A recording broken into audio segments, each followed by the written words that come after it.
Today we'll discuss on agile leadership in higher education, maximizing income generation and innovation. Please join me in welcoming our distinguished panelists for this session. Our first panelist is the Honorable Datuk Professor IR Dr. Wahid bin Omar, Professor Amal Bakti UTM. He was formerly a Vice Chancellor of UTM. He had been working with UTM for almost 38 years and almost 20 years out of management and leadership roles. Our second panelist, Dr. Wan Raihana binti Wan Asim, currently a Vice President Technology Venture Fund of Malaysian Technology Development Corporation, MTDC. Her role are facilitating and financing the development of local technology-based companies and commercialization of new technologies. And our third finalist, Dr. Mariani binti Abdul Hamid, an award winner on Product Commercialization and Innovation Award at the National Academy Award 2023. She is the lead researcher at Bioproduct Institute in UTM and also the founder for Dermax skincare products. And finally, our moderator for today will be the Honorable Professor Datuk Dr. Nik Mahiran binti Nik Muhammad, Deputy Vice Chancellor, Academic and International, UMK. She has been regarded as an entrepreneur icon who has contributed a lot toward UMK achievement, especially driving UMK to become the #1 entrepreneurial university. She also the main backbone that enabled UMK to achieve accreditation from ACEEU. She also the main key person that helped UMK won the Institutional Entrepreneurial Category Award during the Ministry of Higher Education Entrepreneurial Awards 2021. Without further delay, please welcome all panelists and moderator to the stage.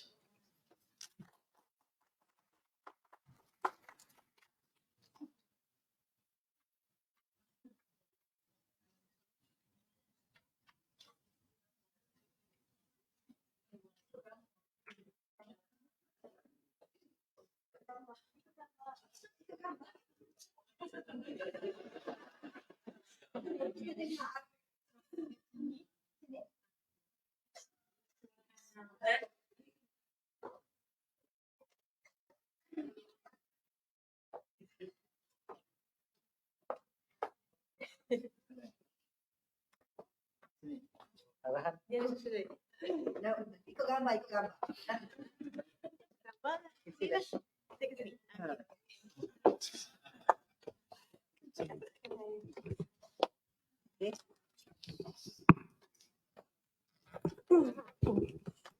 Boleh. Mana kok ni ke kok ni?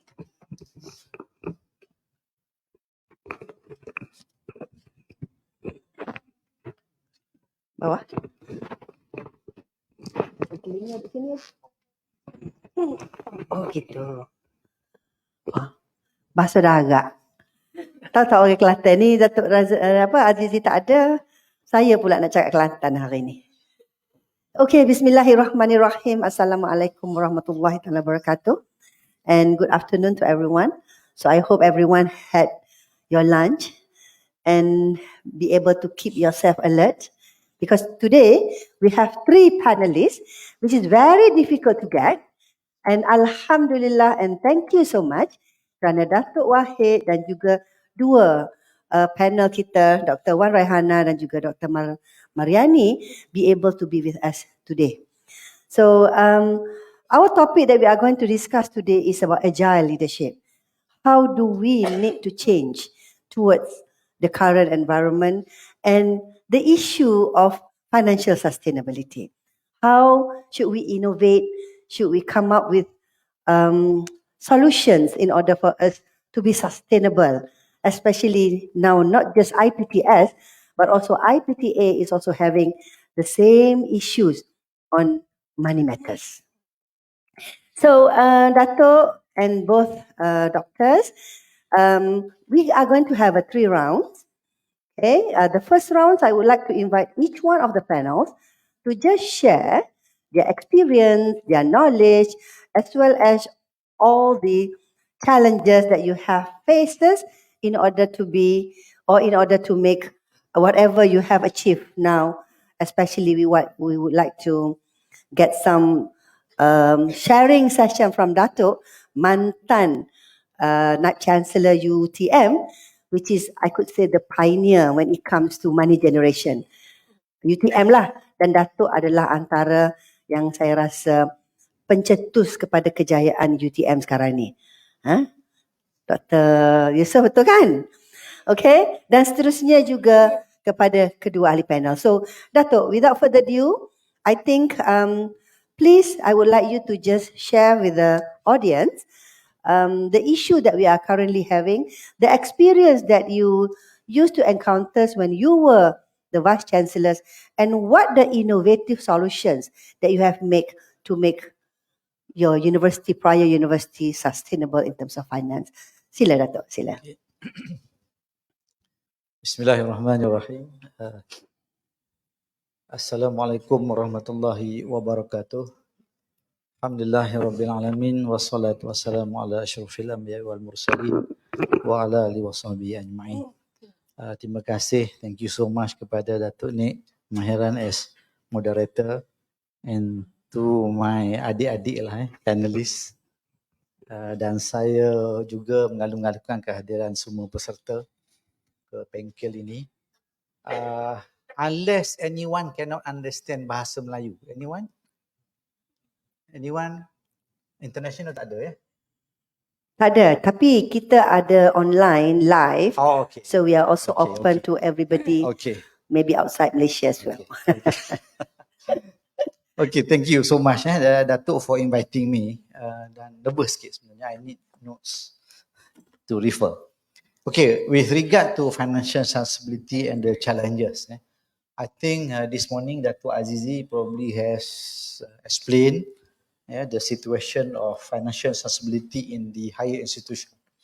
So my task today is within these 20 minutes.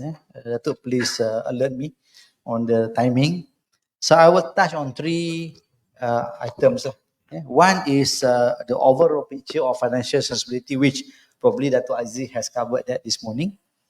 And our experience in facing the budget cut, severe budget cut, I would say in 2016, especially for Reza University. And the third one in how we respond. Probably that will answer how we survive that period. Okay, on the overall picture of financial sensibility, I think probably Datuk Azizi had mentioned about financial sensibility. Basically, I think it's a very common to higher education institution. It's a worldwide phenomenon. So that's why I always said people want they want the high quality education, but they are not willing to pay the premium fee, for example, especially our public universities. They pay only 10% of the actual cost. And for example, this financial stability, as far as I can remember, because I've retired, in UTM, we started to think about it back in 2008, 09, 010, probably when Datuk Zaini was appointed as VC. That's why we started our endowment. We started when he was appointed as VC, he appointed me to lead on the facilities management, on development, where we do a lot of, we check the way we spend our money. So the thinking of that financial stability already there. But the bombshell came in 2016. In 2016, when the government cut the budget, for RU, they give only 90% of our emolument and no funding for operation. Basically you have zero money to pay utilities, to cleaning, all the maintenance. So basically no fund allocated at that time. So when we faced that, actually they told us, MOI AKEPT, this is according to the plan. They just give us 70% of our budget. So at that time, tak apa kan bercakap benda yang sensitif pun. At that time, actually, all RU, I can say, I can talk. I mean, I have entire information about RU because we are very close discussing this. We already raised about 25% to 30% of our operating budget already. Yeah, we raised about 25 to 30%. I think for UTM we raised about 28%. So we already raised 28%. Suddenly MOF cut our budget, only 90% emolument and zero budget for maintenance. So at that time, 10% of budget cut, I mean for emolument, it's about, for UTM, it's about 45 million a year. So we pay emolument about 450 million. So 10% for 45 million and good maintenance, operating budget for university around 60 million. So 60 plus 45, we have to cover the shortfall of 100 million, more than 100 million. I mean, even people from the KPT at that time, as if that the government asked the university to raise that amount within that almost immediately. Suddenly they asked, okay, get the 150 million. So our board, so their response, our board, okay, we loan the money to pay emolument. We loan the money to. So board can easily say that, but as we say, I cannot do that. I cannot do that. So we have to plan our strategy. Yeah. So that the overall. Now I come to then the number 2 today I give the scenario. Yeah, how much we have to raise, and now to the probably the thing that we want to listen this afternoon is how we manage that. So number 1, of course, we activate our survival mode. Have to survive. So I told people, I told UTM, we cannot just surrender like that. We cannot sit back and do nothing, wait for the money to come. On that part, I do that. Yeah, we did that. Together with KSU, we met with Pemendaraan. Yeah. I met personally with Menteri. We showed the figure. I told the Menteri at that time, Dr. Idris, see Menteri, you cut us 50%. Real term is the 50%, not 30%, because we already raised 30%. Now you ask us to raise another 20%, 50%. Okay, that's I mean, part of our survival lah. So we have a series of meeting dengan KPT, dengan MLF. So then the next thing is to revisit the way we spend our money. Kan? So what we did is first among the biggest thing we do is we terminate all our contract professor, our foreign staff. Immediately we terminate. Okay? Because we cannot sustain with at that time with that all the terms. So what we did, we terminate immediately, we negotiate with them, so you come back with the new term. So then we appoint them on a yearly basis, not 2 years. So and we forgo all the ganjaran. So that what happened.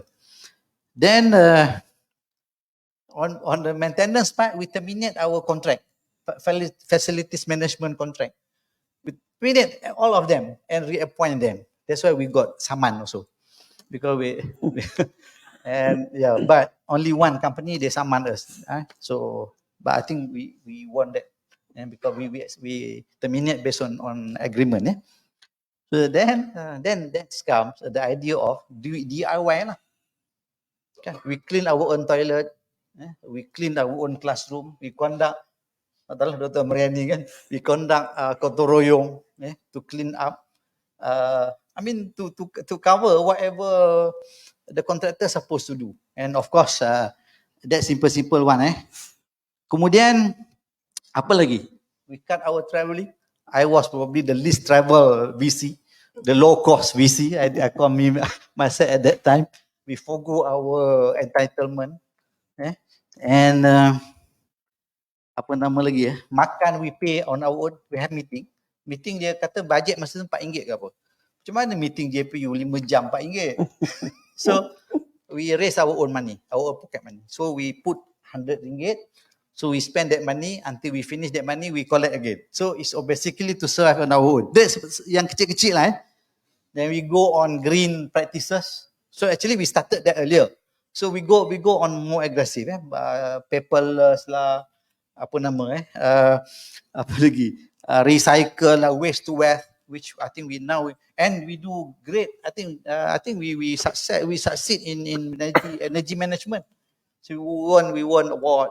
Then we save electricity bill, and then we become more creative. For example, we look at the usage of our water supply dan sebagainya.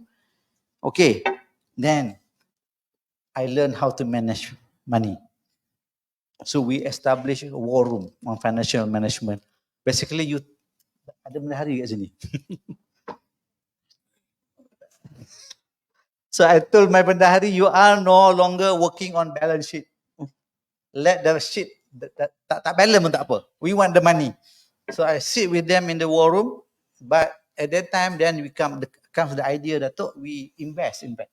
So orang kata masa kering ni you kena invest. So we invest. So in fact tapi we scrutinize through the war room because I am the one who chair. Whatever project that comes in, I chair that meeting, we decide. Okay, we put money here, we put money there, especially on student facilities.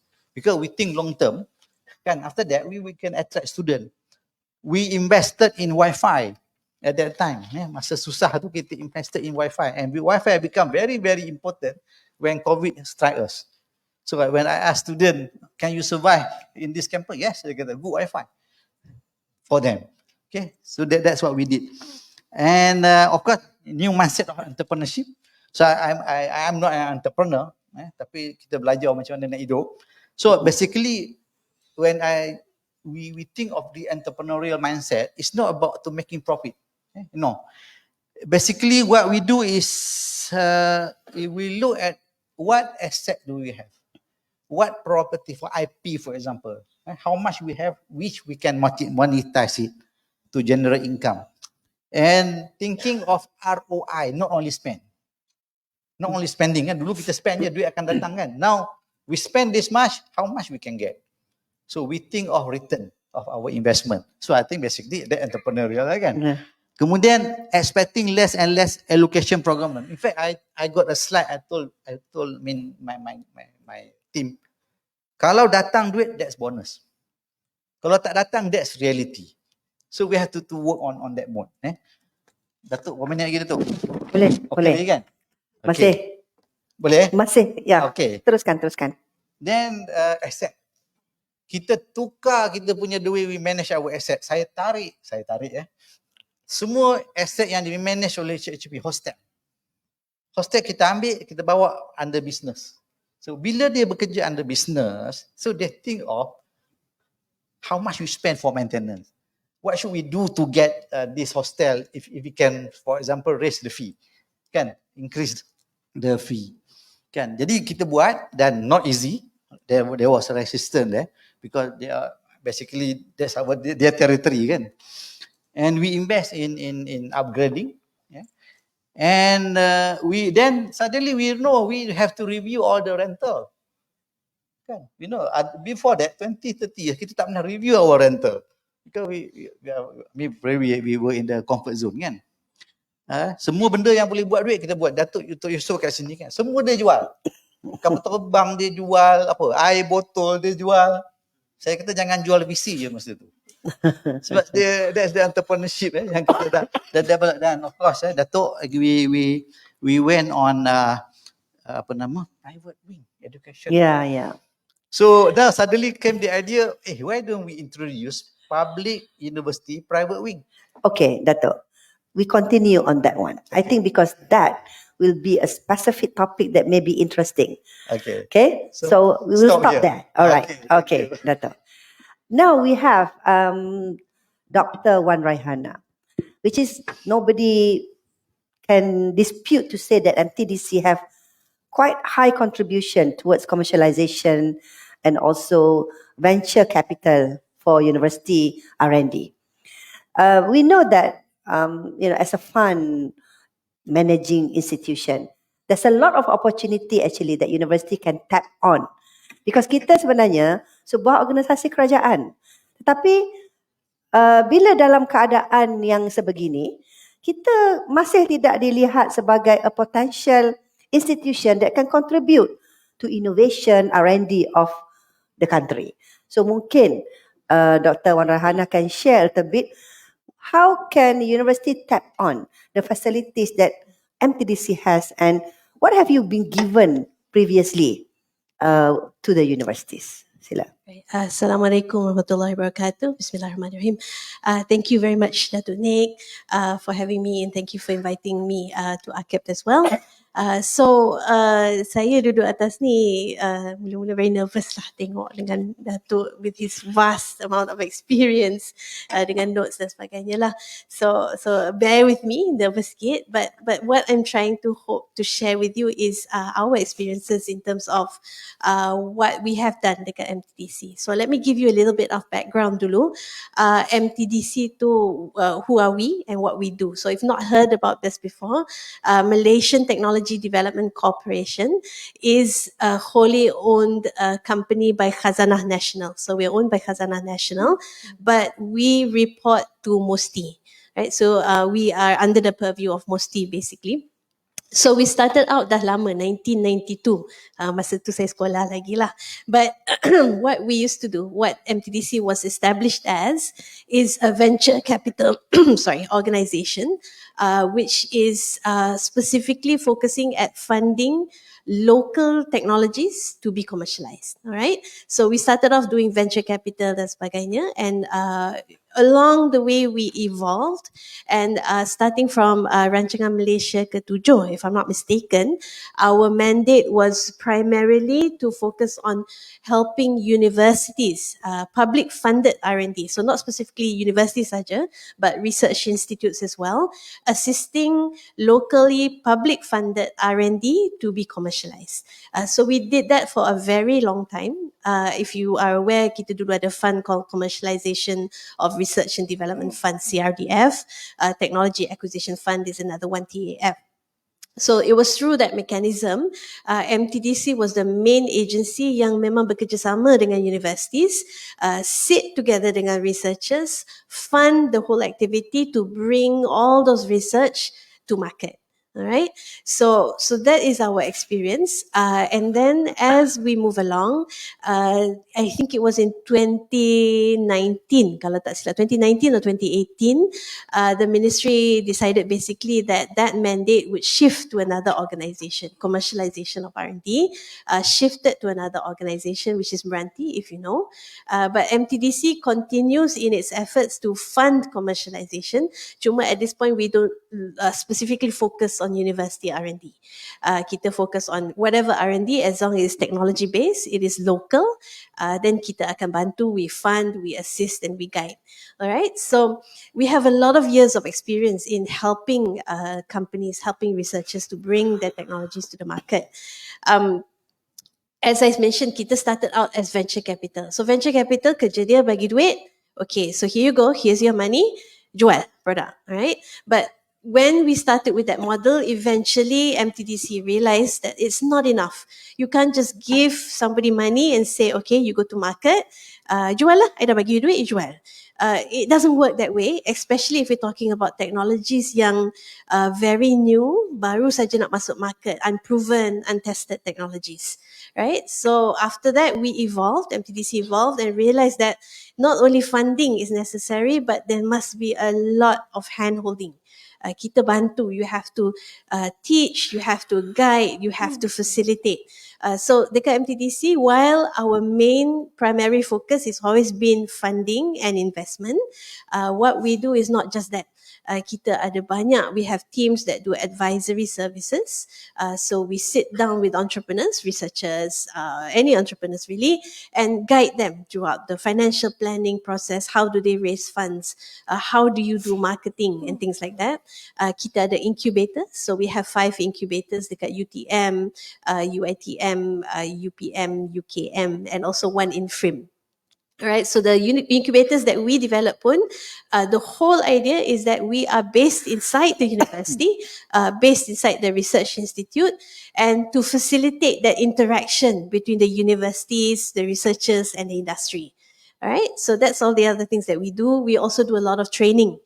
Because we also realize that, you know, researchers kadang-kadang, they're academicians, right? So they know their technology, they're the experts, they know their product. back to front, inside out, everything they tahu, right? But whether or not they know how to commercialize it, whether or not they know how to market it, whether or not they know how to sell the product, and that's a different issue.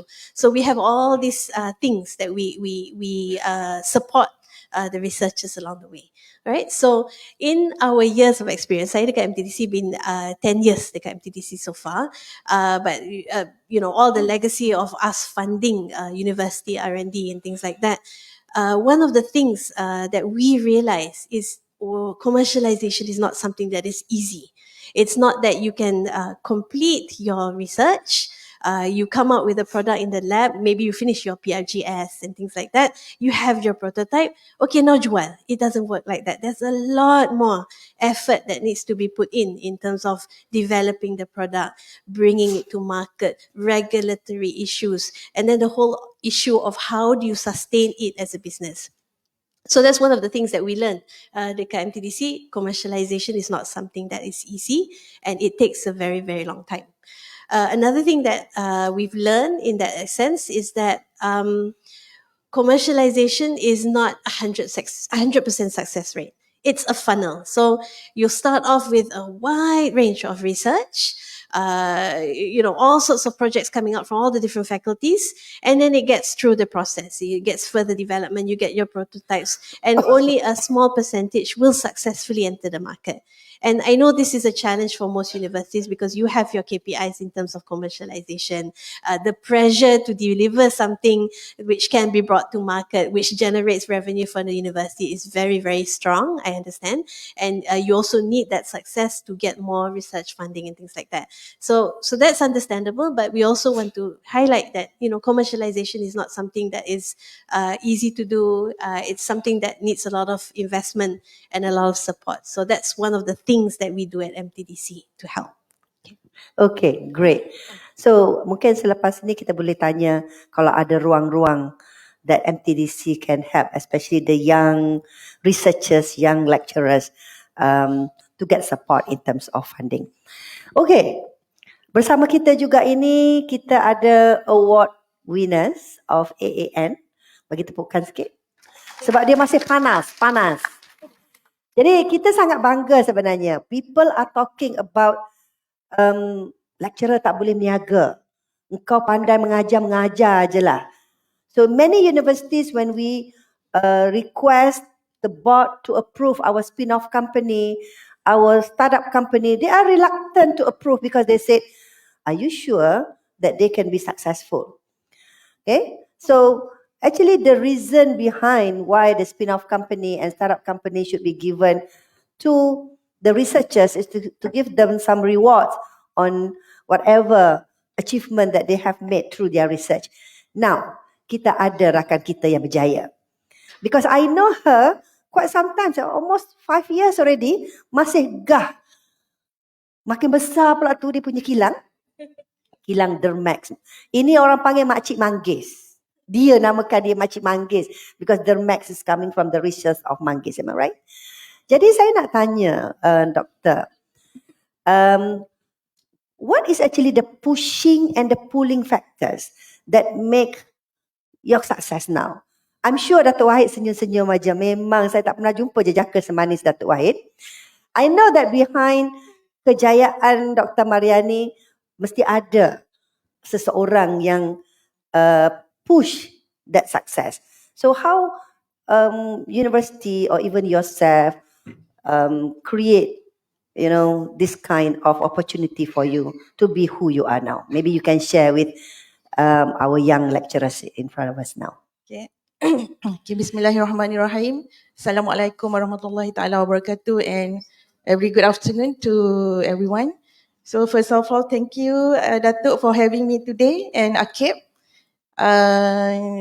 Actually saya rasa macam tak berapa I'm just starting jugalah sebenarnya.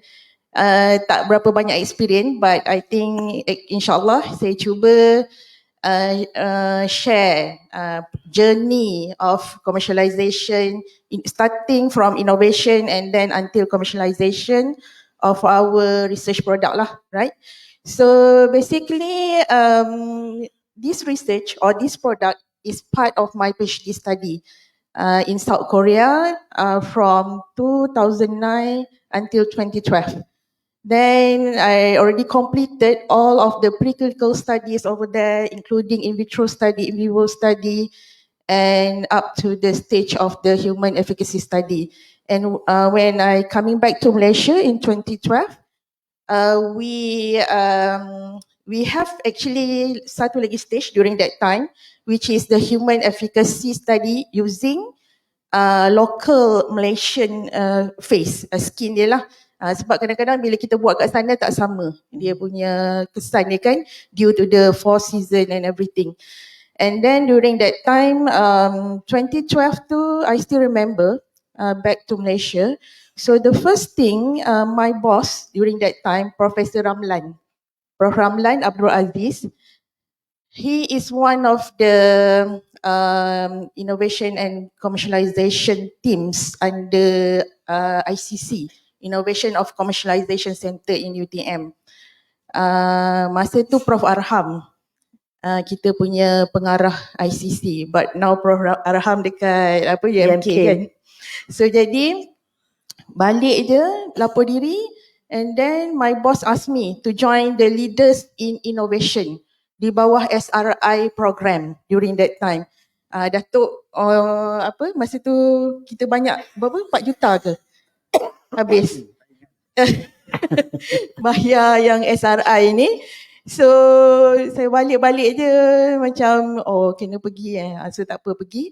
So the first thing yang kami belajar during the boot camp, so is an elevator pitch during that time, a 1 minute pitching. So masuk lift, you pitch only 1 minute and then you can close. Tak kisahlah customer ke ataupun funder ke whoever kan. So masa tu memang sebab kita we are academician, lecturers. Memang kita boleh cakap panjang tapi kita tak boleh cakap pendek. Betul tak? So it's 1 minute is very very challenging and you need to cope everything in 1 minute. Kena ada needs dia. Masa tu kita guna an ABC approach. So I believe that all of you pun memang very familiar kan dengan an ABC. So kena ada needs, approach, benefit and kita punya competitor. So we need to wrap up everything in just 1 minute. So jadi kat situ banyak yang kami belajar actually. So selepas habis bootcamp tu seminggu, kita siap proposal untuk kita submit apply grant during that time dengan kita punya slide presentation untuk pitching sekali. So I think that was the kick off lah, start up lah actually in my experience in especially in innovation lah. What year was that? 2012? 2012. 10 years back lah. Okay. So jadi lepas balik tu dan kami ramai waktu tu, so kita submit few proposal semua, alhamdulillah dapat grant untuk kita buat further R&D lah during that time. So jadi kat situ saya nampak peranan universiti tu sangat-sangat penting lah, especially in the development of who am I today lah. So jadi I believe that banyak lagi pensyarah lain pun yang memang bersetuju kita punya environment tu di universiti tu yang make it kita banyaklah yang kita catch up during that time. Sebab kalau tidak, kalau kita tak dihantar tu, sebab dalam universiti mungkin lebih kepada kalau kita nak pitching R&D grant lain, nak pitching untuk commercialization lain, nak pitching untuk awards, apa-apa saja competition lain. So jadi during that time 2012 dah habis and then kita buat another efficacy study. Guna human, kita dah apply for ethics everything and then kita passes that study. So jadi 2014 actually kita dah start buka ataupun develop our spin-off company dengan Prof. Ramlan lah. Prof. Ramlan, he is actually one of the board of director dalam kita punya spin-off company 2014. So 2014 tu kita start funding, seed fund from ICC UTM 20,000. So 20,000 tu mungkin tak banyak tapi but it's really helpful lah untuk start up company macam kami kan. So we use that money 20,000 to develop first prototype product, which is the Max intensive brightening serum. Okay, so actually the Max ni is a unique name. It's the combination between derm and Max. Derm is referred to skin and Max refer to mangosteen. Sebab kita punya produk ni memang mangosteen based. So we do the extraction process. We extract only alpha mangosteen and purify until reach 99% purity. And alpha mangosteen tu yang kita buat study. So we found that alpha mangosteen is actually a very potent antioxidant properties dekat dalam kulit manggis, and it possesses a very good apa ni kita panggil dia untuk mencerahkan kulit lah, skin lightening, sebab dia boleh inhibit tyrosine activity as well as inhibit ataupun reduce the melanin production. So melanin still ada tapi is insufficient enough only, not too much, sebab kita tak nak banyak sangat sebab dia tak tahulah saya, tapi kalau dekat Malaysia ni everybody looking for a fresh skin kan, even dekat South Korea semua dah putih pun tapi dia orang memang sangat fanatik nak putih lagi.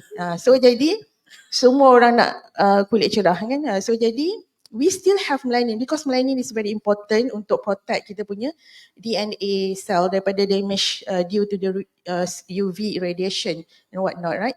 So jadi on top of that, alpha mangosteen also can helps kita punya skin ni, fibroblast cell, untuk boost more collagen synthesis dalam skin. So that's why saya pun nampak 10 tahun muda kan. So so jadi that's why sambil promote the Max. So jadi dia memang ni based on kita punya in vitro study, in vivo study dengan clinical study. So in vitro study apa yang kita dapat lepas kita buat treatment dengan alpha mangosteen ni, sel tikus dengan sel kulit manusia tu putih macam bleaching. So that is the first that was the first outcome lah yang kita dapat during the in vitro study. And then bila kita upgrade to in vivo study, and of course before that too we need to do kita punya cytotoxicity study lah, nak tengok dia punya range concentration which is not harmful to our skin cell. Okay, then in vivo study pun sama. In vivo study kita dia juga bagus untuk skin repair. Bila kita punch tikus tu, so kita dapat tengok dia punya healing activity tu memang sangat cepat berbanding dengan kita punya control lah. So jadi daripada situ masa saya final defense saya punya PhD, so actually ada yelah sebab mangosteen ni kita punya khazanah kan. So kita makan mangosteen flesh but we throw away dia punya flesh, dia punya kulit tu kan, dia punya pericarp. But then we use that pericarp tu untuk buat further study, extraction and purification and then the clinical evidence and so on. So masa habis tu kat sana, orang sana panel Korea ada lebih kurang 10 orang masa final viva tu. Mereka mostly daripada company. Sana banyak company masa viva. So jadi they are really interested to to collaborate with my supervisor to patent that mangosteen as a skin whitening agent lah untuk kosmetik. So jadi waktu tu memang ada sedikit masalah. So when I call my boss dekat Malaysia, program line, and then kita fight lah everything. So kita yang patentkan. So alhamdulillah habis saja study tu kita dah ada patent dah sebenarnya. Kita dah patent, kita dah ready. Actually waktu tu saya tak pernah terfikir yang saya akan pergi sejauh ini. So kita hanya sampai that level, we complete our PhD study and we coming back to Malaysia and that's it. Kita continue kita punya roles as academician lah. And tapi ada lebih daripada itulah. So alhamdulillah. So program line one of the biggest supporter lah, mentor for me, including Datuk sekali kat situ. He is really supportive lah. Mana-mana jumpa pun memang dia banyak kali datang IBD, jumpa kami semua dan buatlah apa yang you all suka, nak kaya ke apa ke kan. So tu dia punya words lah. So jadi So bermakna memang role of the university is actually one of the factors that is yes. Okay, sebelum saya berikan Datuk Dan, jangan dulu, sabar. I have a few more questions. Berapa banyak sebenarnya that you have contributed to the university from the business that you are running now? Ataupun you kaya seorang aja, universiti duk miskin gitu aja? Sebelum Datuk nanti menjawab untuk counter, banyak tak ada Max ni contribute kepada universiti after all the university has done to you? Okay, saya jawab Okay. Okay. Orang lain tak ada jawab. Okay, jadi we started the spin-off in 2014 and then 2014 and lepas tu Prof Ramlan sakit 2015, 2016 tu. And then kita dia withdraw daripada company and then kita buka satu company baru lah. Yang lama tu kita take out and then yang baru 2016 Biopro Cosmeceuticals yang Berhad. So actually first year, second year, third year, 3 tahun, first 3 years tu memang kita panggil is learning time lah for us. Masa tu memang tak nampak sinar, gelap je. So jadi very very difficult during that time. So kita banyak join exhibition university kan, macam-macam lah. Masa tu mahal dan sebagainya. Tapi I can say that approach tu tak menjadi sebenarnya. Tak sukses lah dan tak nampak pun ada significant Cahaya di depannya tu. tak nampak cahaya, tak nampak significant improvement lah of our company. So jadi 2016 kita start joint venture dengan one of our marketing partner. So masa tu kita nampak synergistic effect sebab kita tak boleh tamak sebenarnya. We cannot do everything sebenarnya. So jadi kita kena ada tahu limitation kita. So bila kita merge between this company and that company responsible for all marketing, selling, everything. Dan kita punya fokus on R&D and production.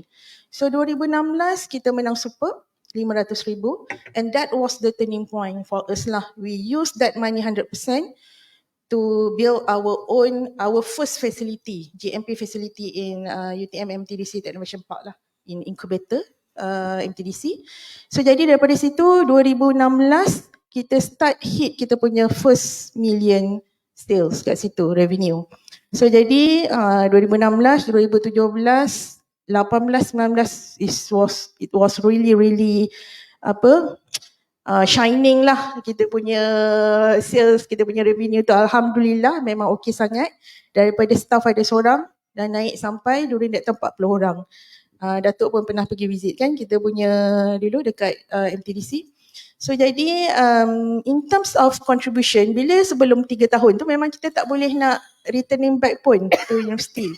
And university punya policy memang different. Dekat UTM lain, dekat university lain, UMK I'm pretty sure you have your own guideline kan for spin off. Ciplak yang UTM juga.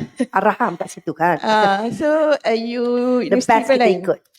So jadi kita still kena bayar licensing fee which is 10,000 yearly. And royalty 5% based on kita punya revenue lah, kita punya sale daripada gross bukan daripada net. So kita punya tu kena bayar daripada gross. So jadi alhamdulillah bila kita dah start doing well, kita dah returning back to university. Kalau cash money dalam bentuk licensing fee, royalty, endowment, research contract lebih kurang 700,000.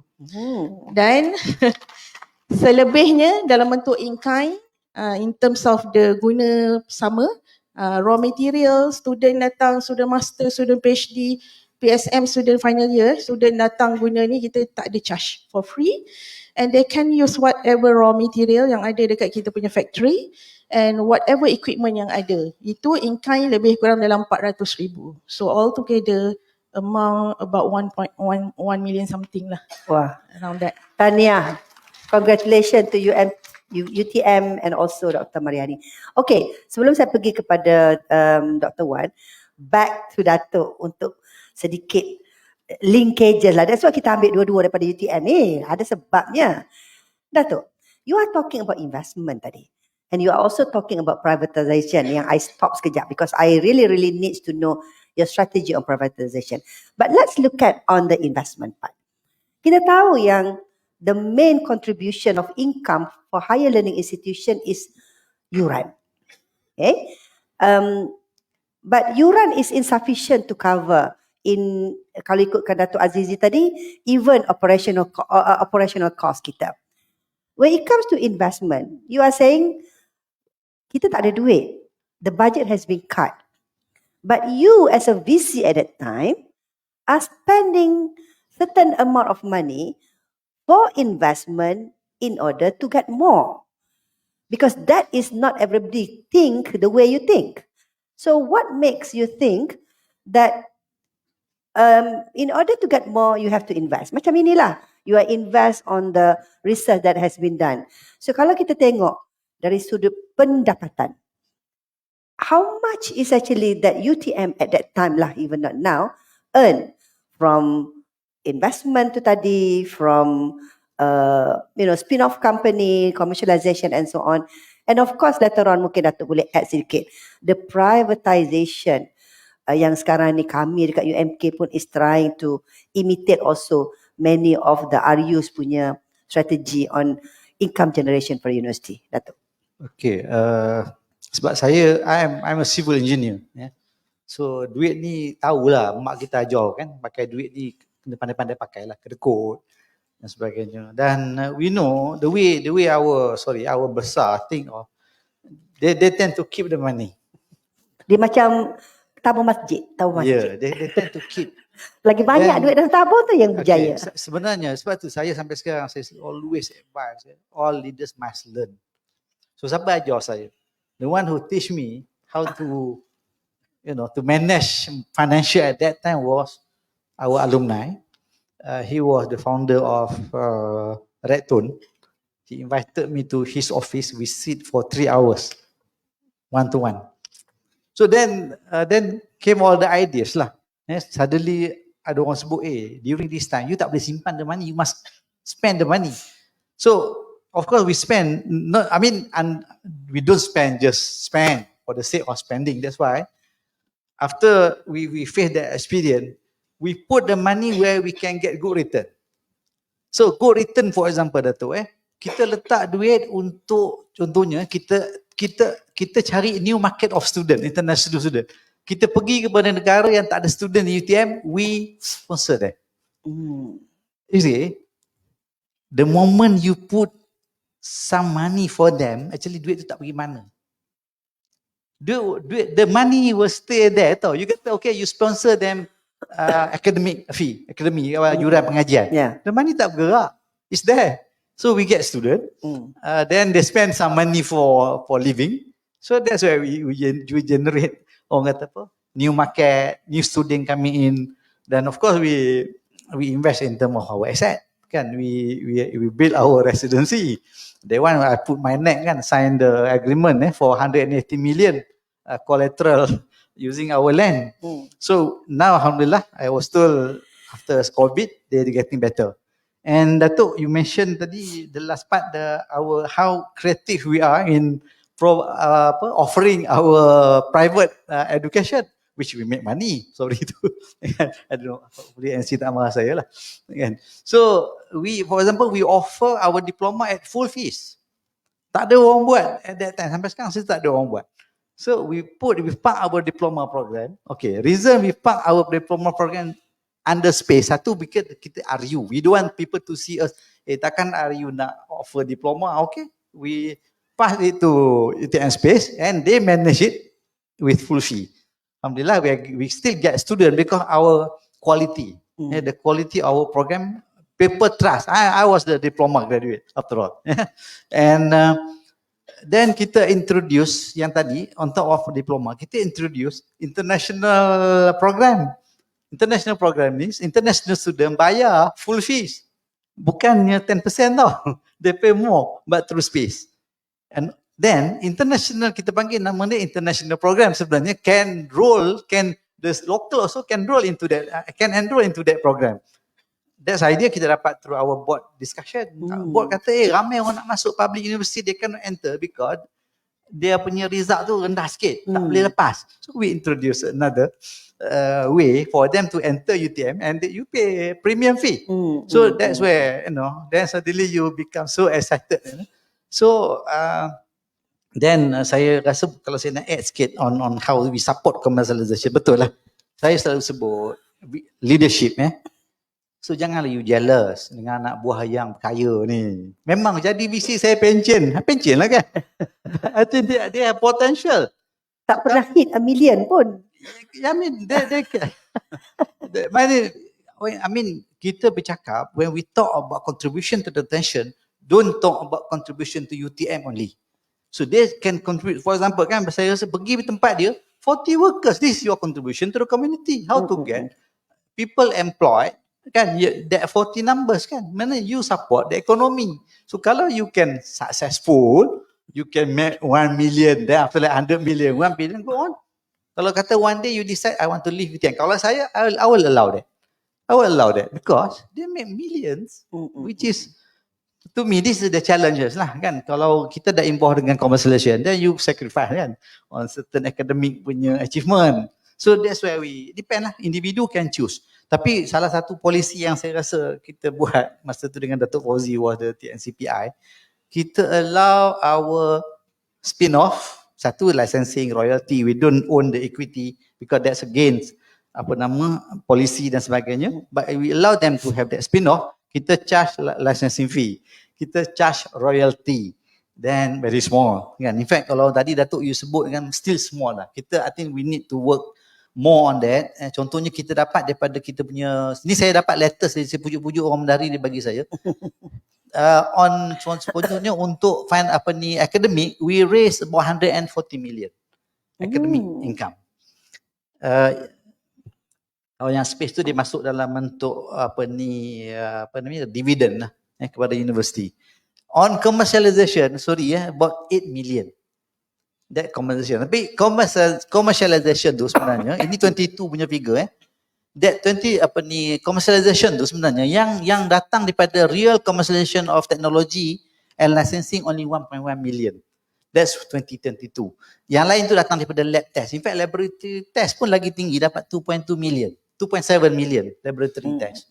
So maknanya kita ada banyak potential. All in about 6 million. Still small compared to the whole income yang kita dapat. Tapi I think there's a lot of potential. But again, kan tadi saya rasa spin-off yang masa saya tu 15 pun saya rasa sekadar bungkus juga kan.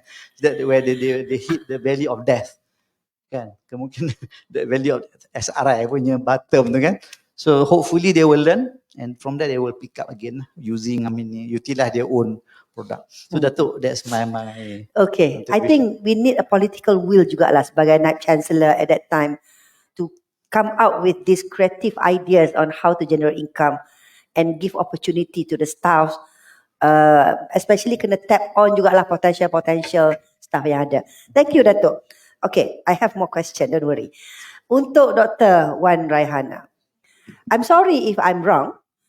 I'm sorry if the information that I've got is not the real one. So MTDC have been into the university, especially UPM, UTM, UITM, and people are saying that it's a failure. People are saying that, contohnya, I used to involve in one project, symbiosis. So the target that we put in is not impactful enough to achieve as what we aim. What is your comment? You agree or you disagree? Or what is actually your comment on that? Very interesting question, Dato'. Very scary question sebenarnya. But yes, I will definitely answer that. To me, whether or not it's a success or failure, it first depends on what your definition is of success, right? So taking, for example, Symbiosis Program. And for those of you yang tak familiar with Symbiosis Program was a program that we did with many universities, probably until 2015 2015 or 2016 macam tu. So the idea was we wanted to increase the rate of commercialization by the public universities by identifying good research projects coming out of the university. Lepas tu, together with that, what we would do is we identify university students yang have entrepreneurial tendencies. Dia berminat nak jadi entrepreneur. So we put them through a program, train them on entrepreneurship, financial, marketing, all that things, and then kita match. So the student who is now after going through the training berkelayakanlah menjadi CEO, kita match dengan the university technology, and then the idea is we give them money and then they would go to market and successfully commercialize the program.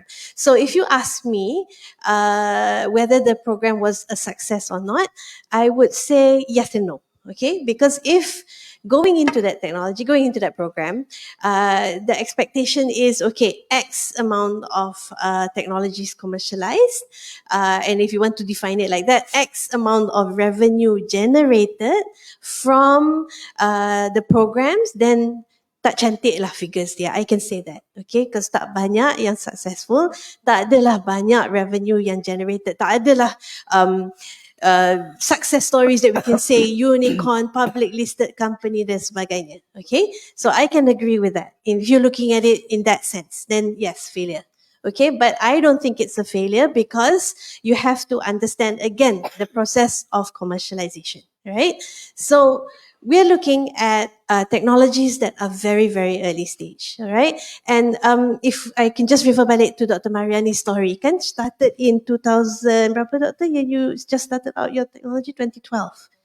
Yes, okay. So 2012, and then now 2023, 10 years later pun, barulah you can see a lot of success on terms of Dr. Mariani. It's a long process. So if the expectation was you're going to match technology to an entrepreneur, dia pergi jual, then dia terus dapat that success, then it's not going to happen. But if we look at the program in terms of how many technologies coming out from the university were actually brought to market, at least validated in terms of the market demand, the numbers of entrepreneurs that we actually developed, who then, a lot of those, while the actual business did not succeed, they then went on and did other businesses. All right.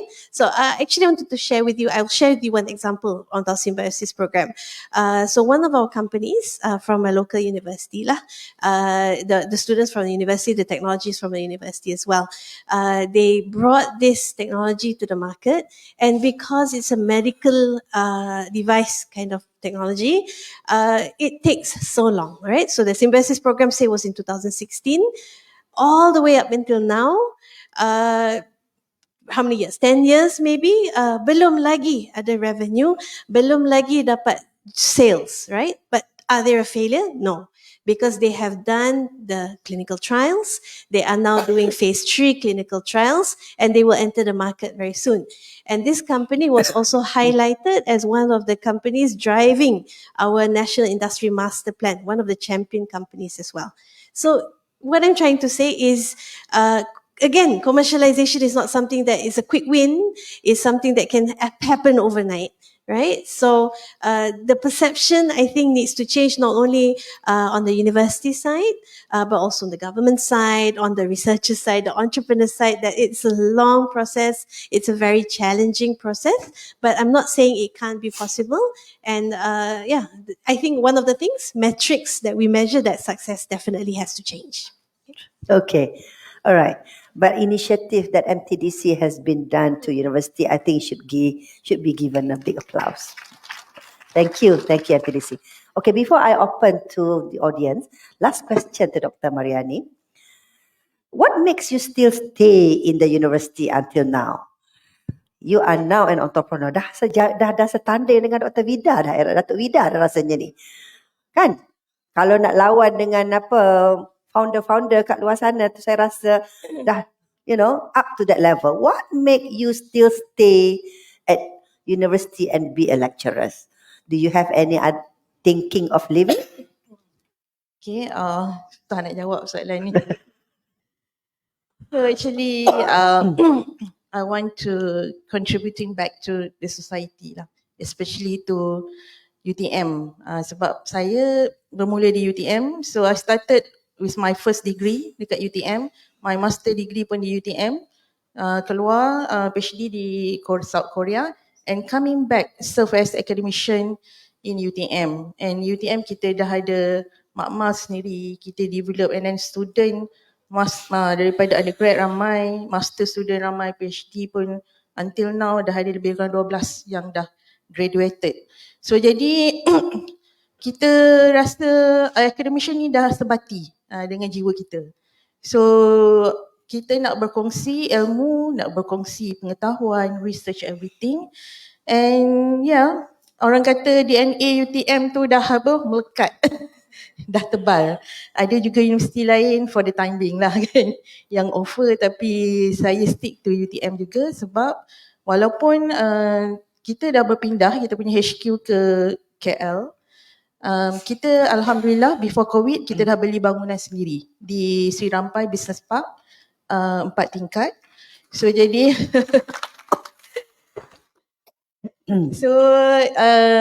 dan kita mula berpindah sepenuhnya lepas COVID 2021.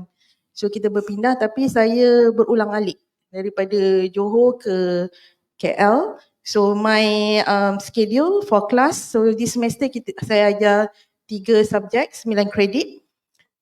So jadi Ahad, Isnin, Selasa, Rabu di Johor Bahru, and biasanya Wednesday afternoon after classes I akan rushing back to KL lah.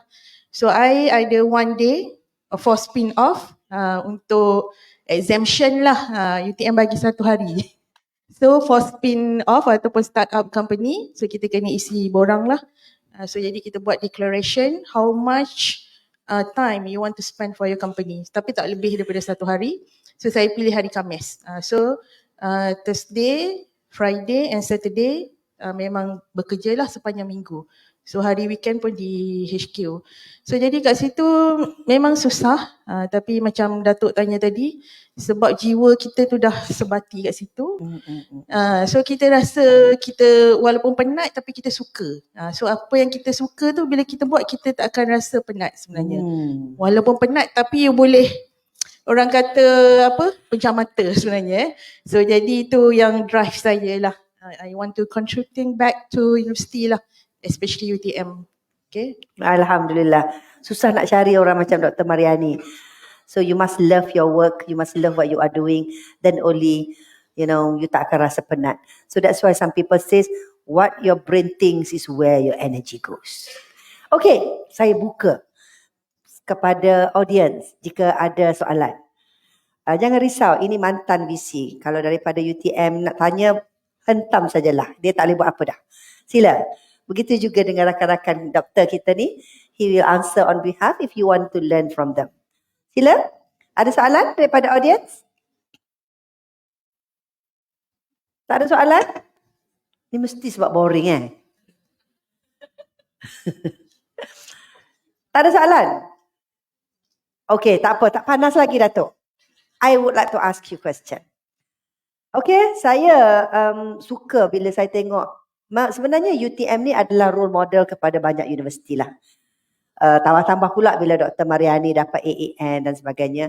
Dan banyak juga polisi-polisi yang kita ciplak dan kita tambah baik diambil daripada UTM. Jadi nasihat Datuk lah kan. I know that being a top management or being a vice chancellor, political will alone will not be able to make a university successful. We need to have awak-awak kita yang ada entrepreneurial mindset, yang wants to drive together with the top management. How do you make your people, I could say when you become a leader, to believe in you and grow the university together with you? Daripada hati dan jiwa. Tak ada dalam buku, tak payah tengok yang skrip tu. Saya tak ada jawapan dalam ni. Okay, Datuk yalah, as a retired person, mungkin saya boleh bercakap lebih sikit lah. It's hard. I think kalau tanya any leader, the most difficult task is to get people to believe in you, to move with you. and probably to sacrifice for the organization. So kami ni, I think we were very lucky because we inherited yang Dr. Maria ni sebut tadi, DNA UTM. Saya rasa bila we mention about DNA UTM, people will be cemburu dekat kita. Apa maksud DNA UTM? Because we inherit, I think we throughout our history kan dah 50 tahun. I think our founders lah, I can say, and after that the leaders, I think they work for UTM. They work for UTM, and I think they have been, all leaders very. Apa tak ialah UTM? UTM di hatiku ke cinta UTM? Tak ada. Kita ada the original one is kerana Tuhan untuk manusia. Ah. Now Datuk Fauzi, the new management, they have this innovating solution. I think that's combined tu very powerful. So kerana Tuhan manusia ni, maknanya basically you do it for who? That's why bila kita face this financial challenges gitu, we ask people to give money to UTM.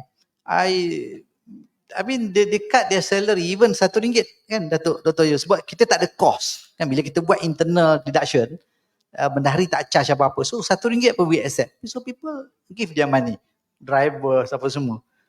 So sebab itu, dan I mean they love UTM lah. I think they love UTM ni because macam Dr. Maria ni sebut lah tadi kan, we want to contribute. UTM is the vehicle to do something good for the nation. And I told them, contohnya kan, kita ni ada satu vision yang besar. So, vision kita apa? UTM punya vision and mission, kalau kita make it just a short one, is we call it, we want to prospering lives. Mensejahterakan kehidupan masyarakat. So kita gunakan ini to the fullest. So anything kita buat, kita kata we want to contribute to the nation. And UTM, saya selalu sebut, is not a small name tau in higher education in Malaysia. So our history, our contribution has been very, very significant. So, and we have to continue to do that with the new opportunity. Contohnya bila comes to commercialization, okay, bagi saya leaders must, okay lah Datuk sebab you tanya about leadership kan. To me, leader satu, dia kena berani. Kedua, kena ambil risk. Yang ketiga, kena bagi all the opportunities. You have to create that opportunities for others to succeed. Dan kalau kita start control, ni Dr. Maria ni jadi millionaire, baik tak bagi. So then you basically you destroy the ecosystem. To me lah, itu saya mungkin personal thinking. Because saya tak ada apa yang saya boleh bagi kan. I am not good in research, so maknanya tak sama macam mungkin Datuk Fauzi sekarang. So what I can do is to mobilize people. That's why kita gunakan that basically you communicate with people lah. You tell them the importance of our organization, the importance of our vision and mission, and the opportunity that we can provide. Polisi yang kita sebut tadi tu, tak ada at that time, tak ada universiti berani buat because they said this is against GO. But we did it. Saya dengan Datuk Fauzi, we did it. Allow our spin-off setahun cuti. Betul Dr. Maria ni? 2 years. Setahun ke 2 tahun? Maximum 2 tahun. We allow them to nurture their spin-off. Mana ada universiti at that time berani buat? I mean, saya tak nak sebut nama lah kan. Among the, yalah of course. But you are free from academic work to nurture your company. Which at that time ada among VC yang pernah duduk dekat atas tu kata, you UTM, kenapa you buat ni? This against GO. We did it. Maka kita bukan buat sembrono kan, kita tahu the risk. So we manage that risk. So benda-benda macam ni bagi saya, dan so another point lah yang saya selalu fikir kan, salah satu daripada fungsi universiti contribute to economy, to create entrepreneurs, yang kita perlukan sangat-sangat. Kan kita tahu kan, dia ni boleh macam-macam, company kat luar boleh. Tapi bila kita ada opportunity, so saya rasa we should contribute ataupun should support that initiative to lift up at least orang kata ekonomi orang Melayu ke Bumi Putera ke, because we are the one who invent kan. So kenapa kita nak stop dekat research, kenapa kita nak stop dekat publication? So if there is opportunity dan kita boleh buat, kita buatlah. Of course ada risk dan sebagainya. We manage that. Itu Datuk, saya rasa mungkin sikit-sikit pengalaman saya. So saya boleh nampak yang Datuk is actually manage with altruistic. empathy, because you buy in people through transparency, communicating and so on. I can tell from there. Probably kita boleh learn lah kan cara Datuk dan sebagainya. Dr. Wan, just now you are saying that going into commercialization is not an easy way. And definitely you have received quite a lot of proposals coming from the university, coming from the industry, asking for funds since you are the venture capitalist. Maybe you can share with the young researchers kat sini, young lecturers, what are the strategy that, whatever products, prototype they have, be able to go into the market. Itu satu. Yang pertama, I know that you have already experience on looking at proposals and so on. So what is your advice to them? The proposals that you are looking into that probably get impact and able to go and be commercialized and accepted by the market. Silakan. Thank you for the question, Dr. Nick. This is memang something that is my bread and butter lah. We memang at MTDC, that's one of the main things we've done. And I think probably in my 8-9 years doing funding, I've seen probably 300-400 applications, not only from universities lah, but also any type of technology just entering the market.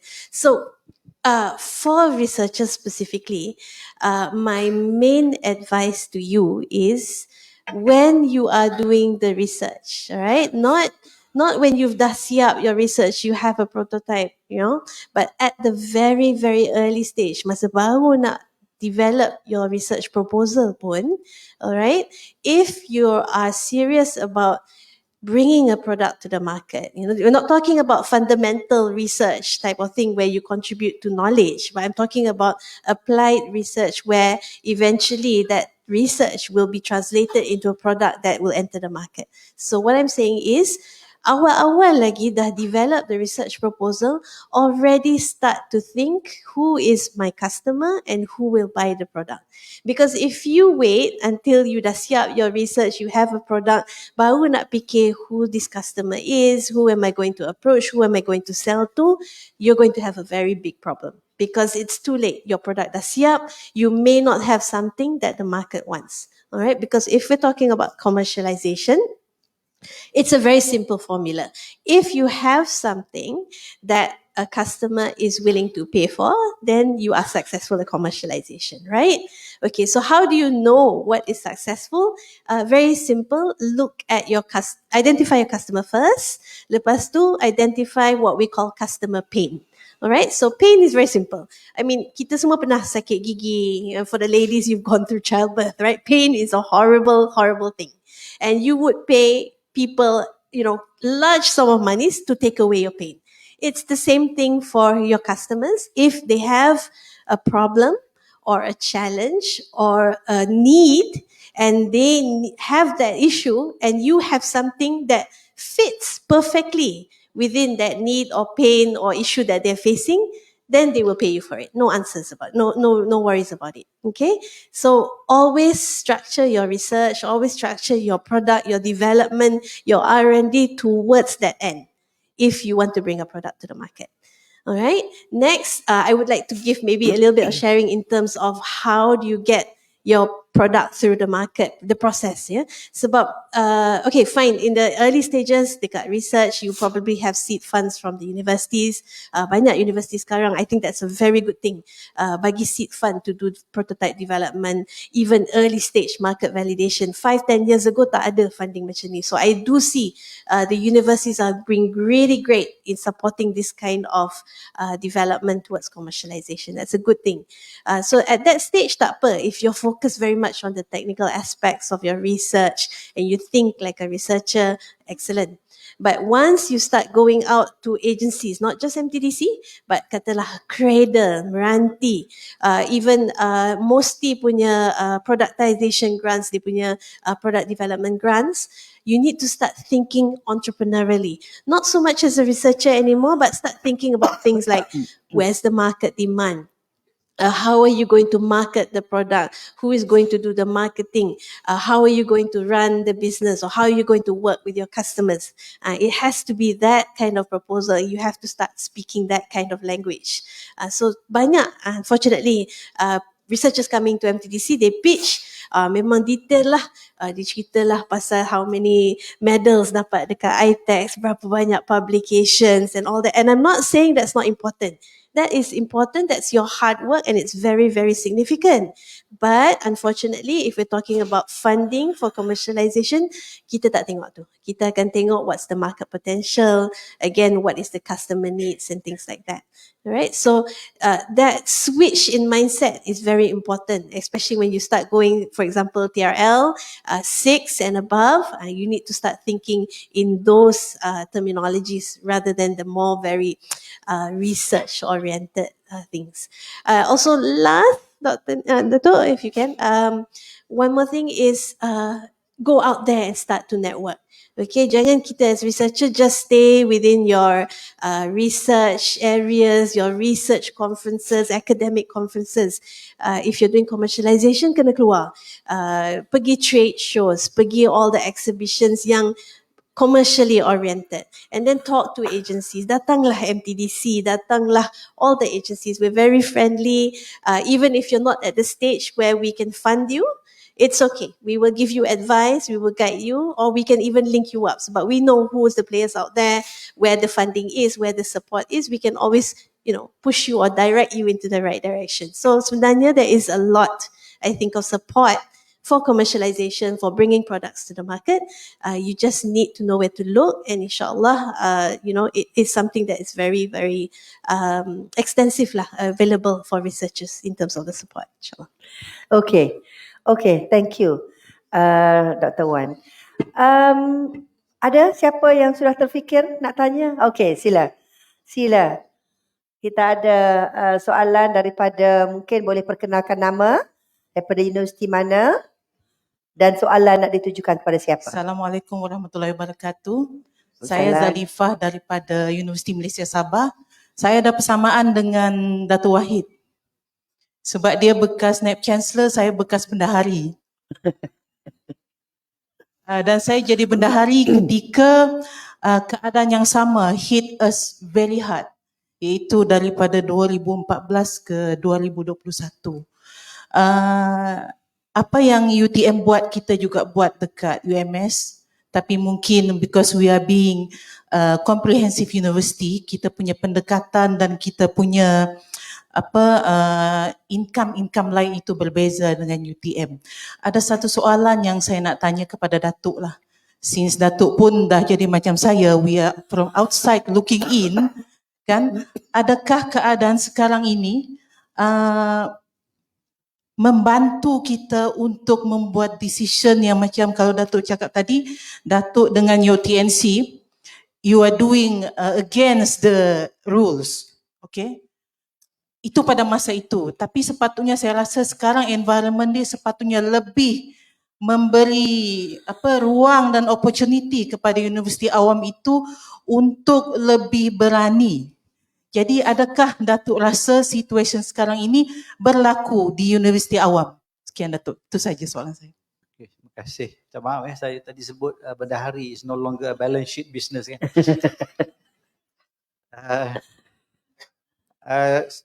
Saya sebenarnya macam ni, tadi saya nak betulkan dulu, I don't think we go against any policy, saya pun tak berani buat. But I think that one dia interpretation of GO.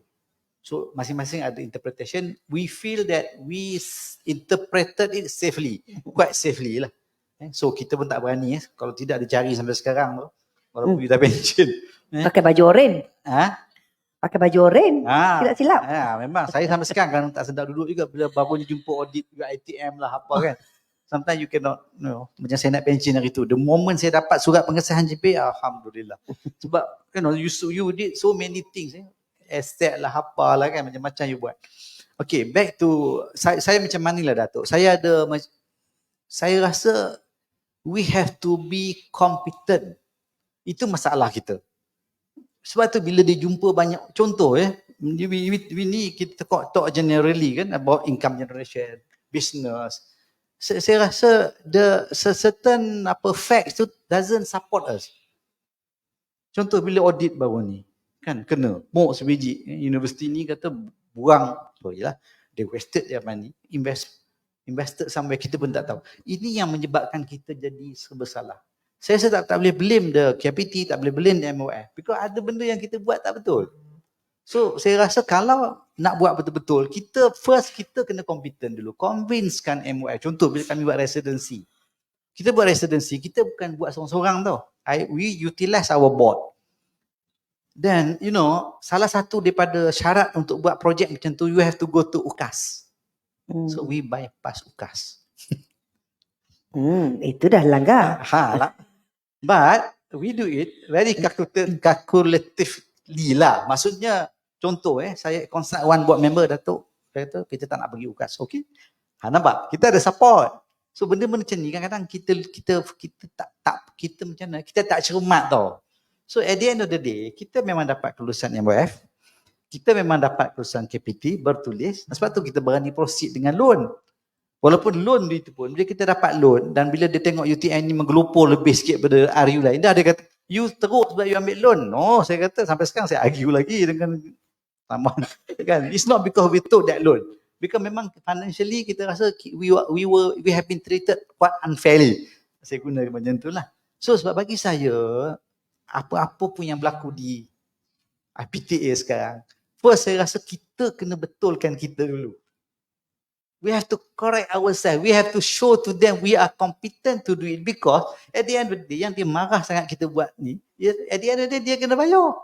Kan contohnya dia, we belong to them, mana boleh dia lari kalau kata kita kena saman. Of course lah ada BC mungkin kena kan, tapi balik kepada kita lah Datuk. Saya masih sampai hari ni saya kata kita yang kadang-kadang menyebabkan orang tak percaya dengan kita. Rekod yang saya ada 2020 kita UTM kita raise the highest income from our business entity. Highest income. Yalah how much memang tak banyak lah. Tapi we managed to get our business entity to give back out the money to us. You check semua universiti awam, banyak business entity dia yang boleh bagi balik duit pada universiti. That's a very sad fact to me lah. Kan tak semua yang berjaya. Dan banyak isu lah. Saya tak naklah discuss kat sini. Tapi maksud saya, yes, we need to earn trust from MOF, earn trust from KPT, earn trust from our board. Make sure our board also highly integrity people to manage all this kind of business. Kita nampaklah certain benda sebenarnya kita nak kata apa kan, kadang sana pun silap, sini pun silap, tapi balik kepada saya rasa how we can manage our own capability that people can trust us. Of course lah masa kita buat residency kita ada big backup, because Datuk Zaini I have to acknowledge dia dekat sana kan, tapi internally kita buat very orang kata apa, prudent. Kita gunakan our board, kita make sure macam saya tak pergi UKAS, bukan saya sonok-sonok tak pergi UKAS, I check with one board member, dan macam tu lah, kadang nak play around tu you need something lah kot, bukan hari ni lah nak bincang. Tapi the belief in yourself as a leader at that time actually make you make that decision, probably. Kepercayaan kepada diri sendiri yang mengatakan what I'm doing is for the best of the organisation. So that I think. Okay. Puan Zalifah, okay. So any question lagi? Ada soalan daripada audience? Okay.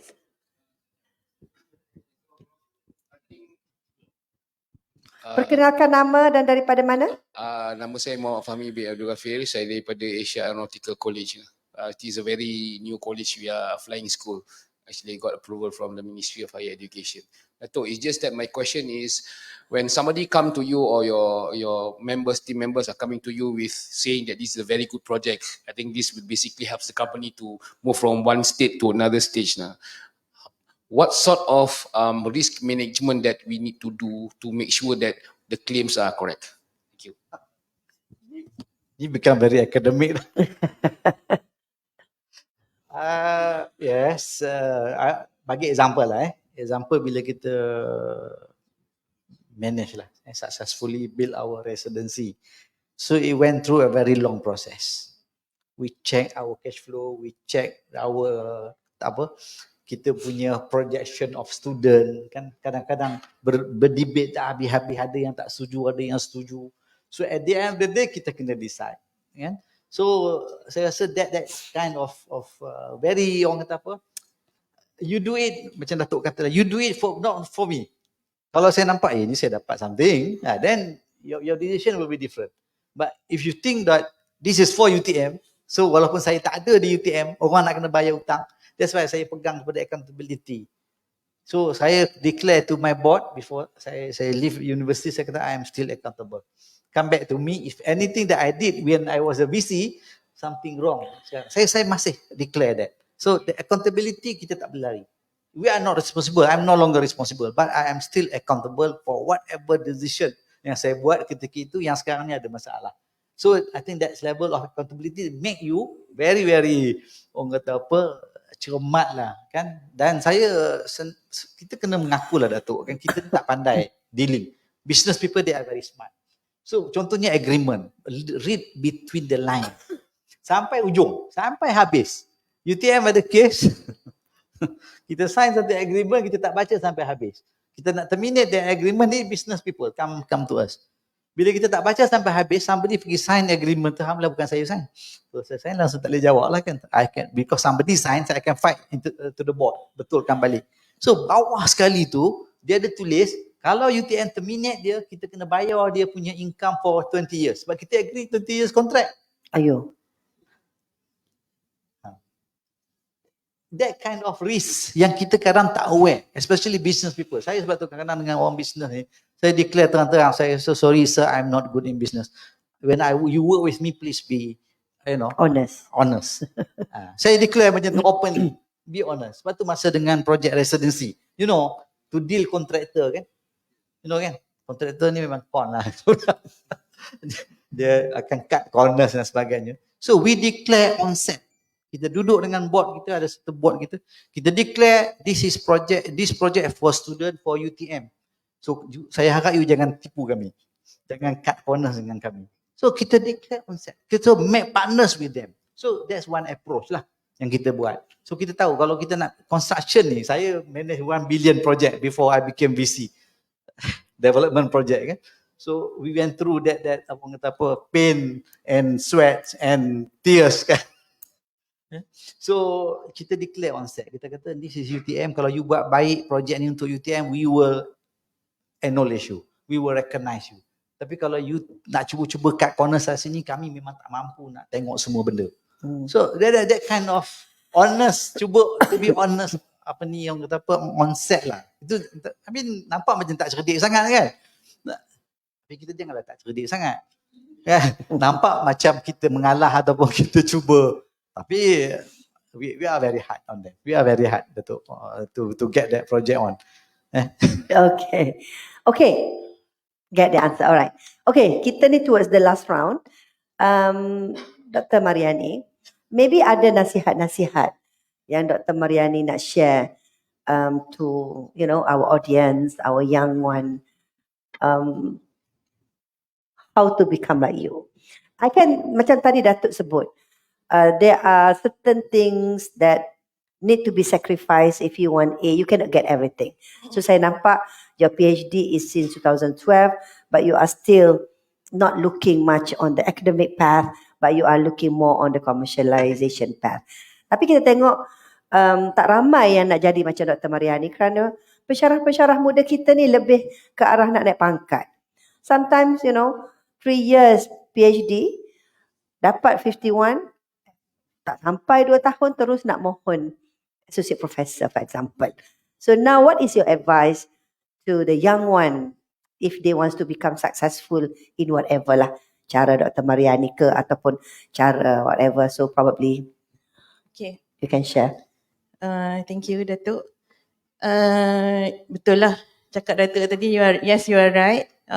Sampai sekarang pun saya belum ada AP, associate professor. Actually I didn't apply pun sampai sekarang.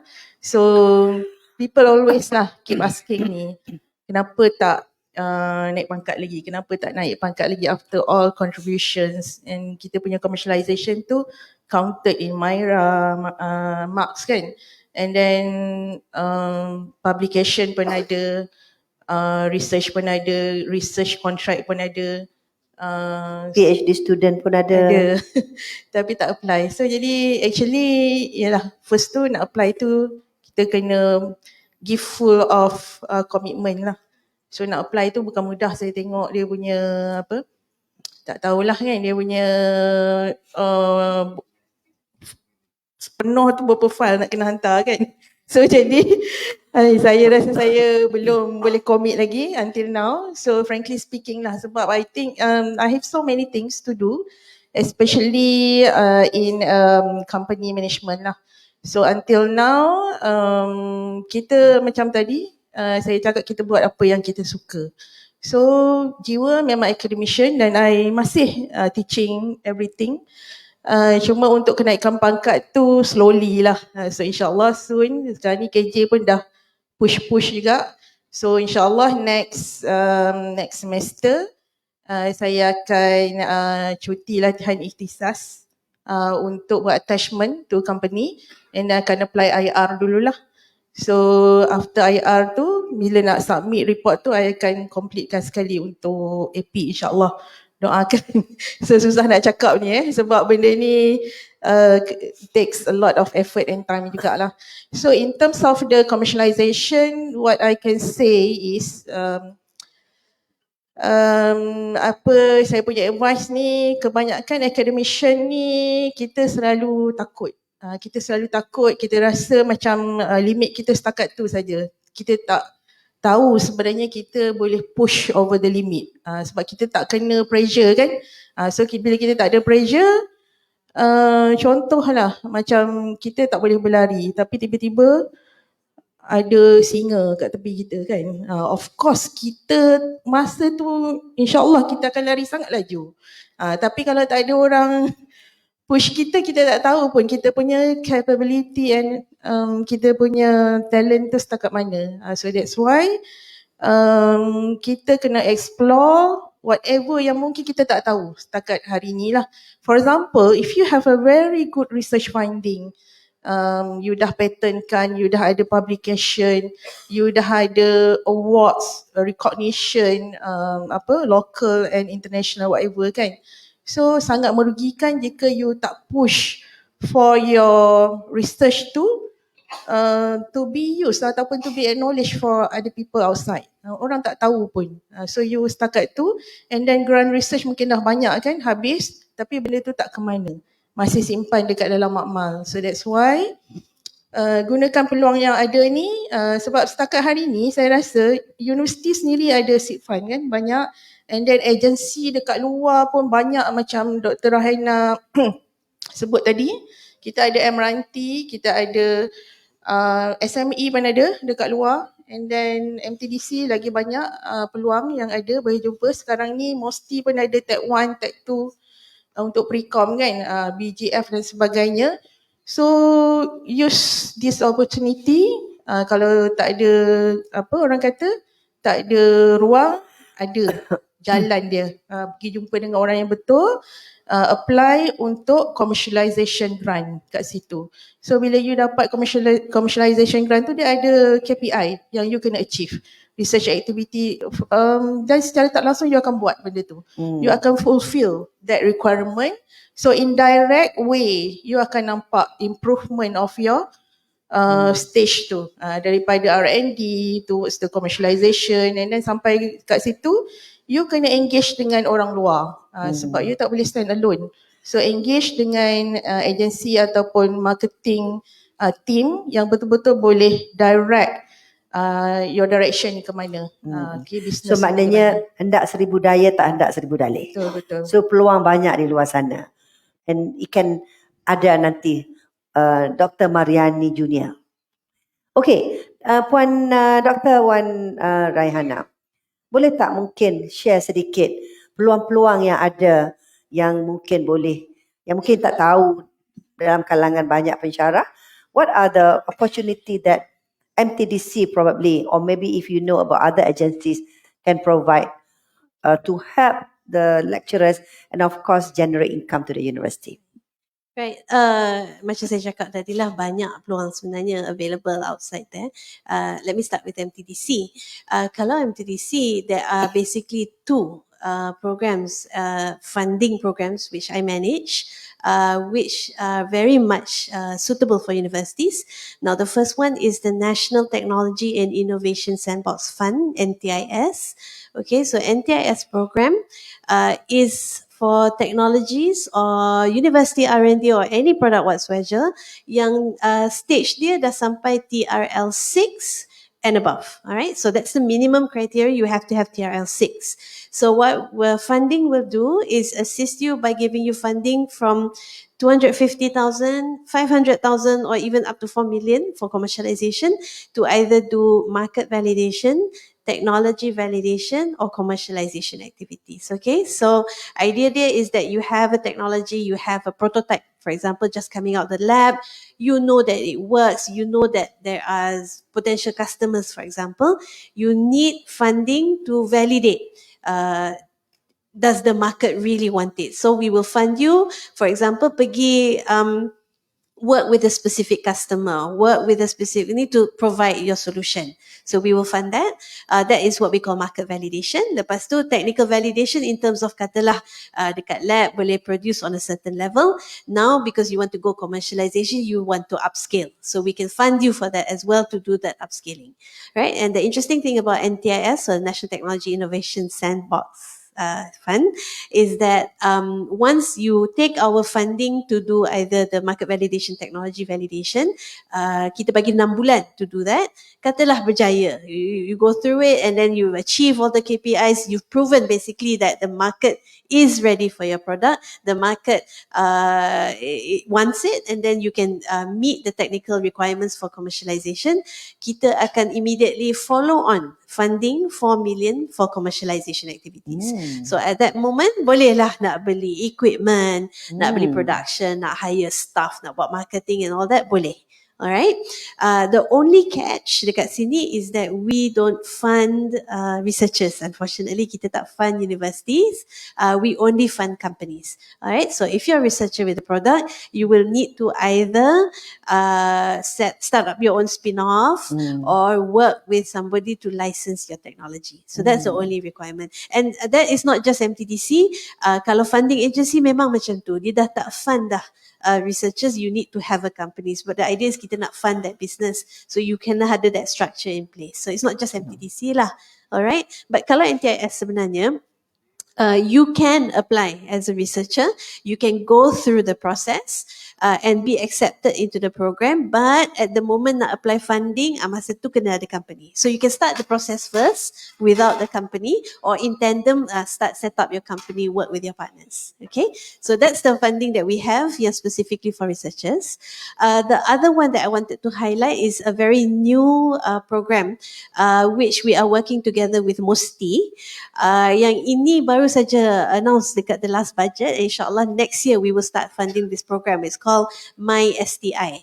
So My STI is a program developed by MOSTI in collaboration with MOF, and the idea is kita nak galakkan government procurement. Government membeli produk-produk hasil R&D tempatan.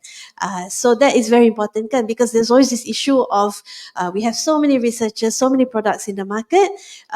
Jual dekat public fine, jual overseas fine, tapi unfortunately government tak beli. That's very very true. And kita tengok banyak lah dekat MTDC, jual overseas barulah orang nak tengok dekat sini. Alright, so the idea is this is local R&D, local public funded R&D, so the government should give priority to buy. So the project is simple. If you have a technology which is ready, TRL 9, cuma kena apply saja to get a logo. Dia macam logo halal, logo buat barang buatan Malaysia. So this is basically logo yang menandakan ini adalah barang R&D tempatan. Alright, so you can go through that process, get approved, for the logo. And that, I think, is a very good selling point if you're doing your own commercialization, for one.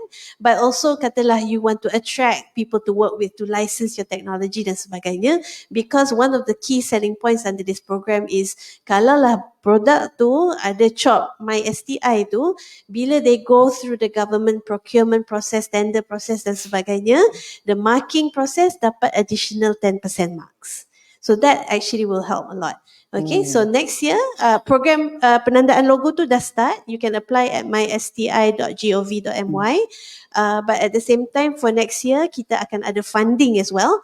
So if you have the logo, and you get a tender, but again, dapat tender daripada government, for example, you're a new company, tak cukup financial capability to supply, insyaAllah MTDC can help by funding you in terms of develop, to produce, to do whatever that requires for you to be able to supply to the government. And also in tandem with that, kita ada teams yang akan help to match your technology with the relevant ministries. Alright, so that's also another program. Apart from that, again, agencies yang lain memang banyak.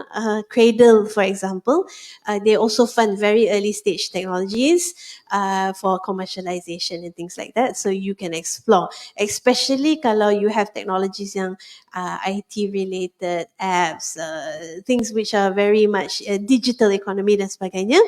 Cradle is always very good to explore. If it's more of a hard science technology type of technology, then probably Cradle tak berapa suitable, then you can come to MTDC lah.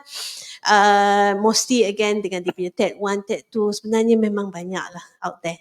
You just have to know where to go and where to talk to. And again, if you don't know where to go, come to MTDC, talk to me, talk to my team. Kalau bukan dekat MTDC pun, insyaAllah we will push you or show you into the right direction to assist you. Okay, great. Rupanya banyak di luar sana yang agensi kerajaan bantu jika kita ada benda lah, kan? Pergi cakap mulut, ILEO saja tak laku, but must come with something. Okay, Dato'. Last question. Kita ni dah nak di penghujung rancangan, kita pun tak break. Kamu rasa macam kopi sedang memanggil-manggil. Last question. I know that among our audience ni tak ada top management level, VC ke tak. Tapi success of an organisation, of course, it starts with who leads. We are always talking about entrepreneurial mindset among lecturers, entrepreneurial mindset among staff. What is your advice to the number one or number two, whoever at the organisation, in terms of entrepreneurial mindset, to be creative, to take the challenge that they should have done? Apa nasihat mantan VC kita ni kepada VC yang ada sekarang ni, or TNC yang ada sekarang ni? How should they cope with the challenge?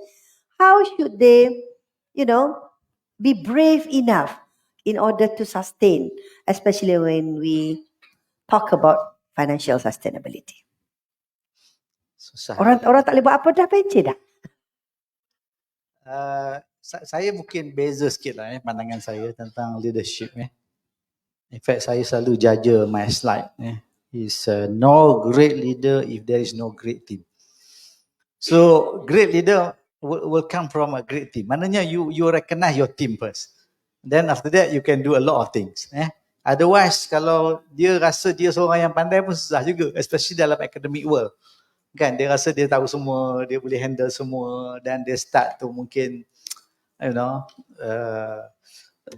tak pandang orang kan dan sebagainya. I think susah juga sebenarnya kan. So saya subscribe tu sebenarnya bila saya diberi tanggungjawab tu, I have to do it. Saya sebenarnya bila saya ada satu formula, my own personal formula. Bila orang cakap pasal integrity, selalu orang cakap integrity ni is you tak abuse, you tak salah guna, you tak buat something yang against the principle ethics. Saya extend my integrity ni to my credibility. I need to jaga saya punya maruah ni. I have maruah diri tau. Your leadership role, if you cannot carry your leadership role, you step down. Itu saya punya game. That's why saya 2-3 kali saya berdepan dengan keadaan di mana they challenge my principle. So I told them I can go back to my faculty because I got my job there. So maknanya you need to do something that will prove that you are credible. So that's my personal thinking on that. Okay, then you have to do it lah to make sure that people don't look down dekat you orang tak rasa apalah NC ni tak buat kerja lain kan. So you have to do it to make sure people can trust you. So seperti saya kata tadi, as leader you kena provide all the facility. You have to facilitate, you have to empower, you have to provide platform to people to prosper. Bukan kita pulun untuk kita sendiri. Ada kan kita tengok dulu zaman saya dulu ada orang komplain, dekan ni dia kata dapat je duit, the first thing yang dia buat dengan duit ni, this my for me. So that's not a good leader to me lah. So kita tak buat macam tu. Sebab tu saya contoh apa yang saya pernah buat. Ni jadi leadership pula lah kan. So then you have to sacrifice lah Dato'. Contoh masa saya manage 1 billion project 1 billion tau. So you can imagine how many trips I can go. Basically free trip, because the trip is to check bahan lah, barang lah. Saya tak pergi satu pun trip. Bukan tak teringin, terliur kan orang pergi Switzerland lah, Jepun. But my principle was that at that time was I don't have any function to go there. I don't have any role to play. You send the technician pun lagi bagus. So that's the kind of orang kata apa sacrifice that we have to make lah. Kan? So leaders eat last. Kan? So saya subscribe to servant leadership. Siapa yang nak tengok my slide on servant leadership, saya bercakap dekat APM. Servant leadership basically you put yourself at the bottom. You serve people. You don't put yourself at the top. Then you know. So that's few saya punya principle. So tapi again kan senyum je tak jadi kerja kan Datuk. Kan kalau kata good leader ni asyik senyum kerja tak jalan juga. I'm very hard. Kan to get people to get things done. So dan of course wisdom lah kan, with all the wisdom yang kita gunakan sebaik yang boleh, tapi there is limit. Contoh kalau pencarah kan dia ada KPI dan sebagainya, there is limit. Kita very firm on contohnya bila kita nak sahkan jawatan, then people know lah kan, we are looking for the organisation, not for the individual. Kan any individual yang contribute pada organisation, yes, tapi any individual yang tak membantu pada organisasi, we will be very hard on them. Maknanya there is after you give them all the opportunity, provide them all the peluang-peluang untuk nak deliver. Kalau dia tak boleh juga, mana you are not maybe useful to, not useful lah. Maybe you have other thing or other place that can accommodate you. So itu memang benda yang saya buat lah tu. So I don't know lah, apa lagi rahsia saya semua tak tahu kan. Tapi basically maknanya kita buat kerja untuk universiti lah. So whatever we do, it's not for us kan. So itu je Datuk. Ya, untuk mendapat keberkatan juga. InsyaAllah. Okay, great. Okay, thank you so much. Saya rasa just on time. Kita pun kiranya habis ni kita break, and then for dinner tonight, siapa yang free boleh hadir. Saya nak conclude lah sebelum kita call off our ni, and then would like to thank, saya rasa memang banyak sangat perkongsian that benefit not only audience but also myself. Jadi I think I want everybody to know lah dalam keadaan sekarang, the challenge that we are facing is not just IPTA, not just IPTS, but the whole world is facing the same turmoil in terms of economic condition. University is reducing in terms of financial and so on. So we hope that the challenge is not being put only on the management, but also must be filled by all the staff. So kita semua mempunyai tanggungjawab lah untuk sama-sama membantu organisasi supaya sustainable. Kita pun boleh kekal di situ sampai dipersarakan. Bukan bersara, dipersarakan. That is one. Second, when we talk about business acumen, when we talk about agile leadership, we are not just focusing on the role of the top management, but the role of us to be creative, to have the will, to be, kita dah buka ruang-ruang tu tadi. MTDC is willing to help. Kalaupun di MTDC tak ada ruang, dia boleh tolong tap dengan agensi lain. So, be creative, have the will, and let's do together to help our organisation.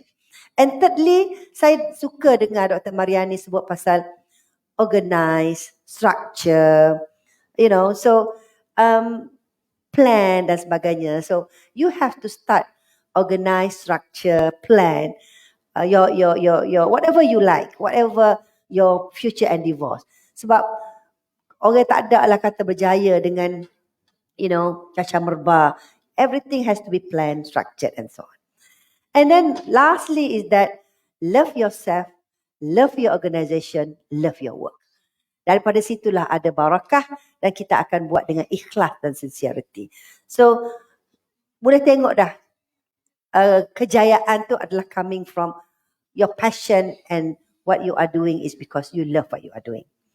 And then networking and collaboration. Why we are here today, why AKEPT is putting this program as one of the important platforms, is actually not just for you to earn or learn or get knowledge, but to network. So, tidak ada kejayaan in isolation. Semua kejayaan adalah daripada sekepakatan. So, I think that is one thing yang being shared. So, saya rasa itu saja dan saya ingin ucapkan terima kasih sekali lagi kepada semua ahli panel. Thank you Datuk kerana bersudi menerima jemputan kami. Begitu juga dengan Dr. Wan Raihana dan Dr. Mariani. Dan saya harap tak lupa juga kepada AKEPT kerana percaya kepada saya dan UMK untuk mengelolakan program ini. So with that, thank you so much. Let's give a big applause to our panel. Dan juga kepada semua yang ada, harap ilmu yang dikongsikan memberi manfaat pada semua. Thank you so much. Assalamualaikum warahmatullahi taala wabarakatuh. Thank you to our panelists and moderator for today's forum. As a token of appreciation, I would like to invite Mr. Azrul Izham, Deputy Director of AKEPT, to present honorary gift to our panelists as well as our moderators this evening.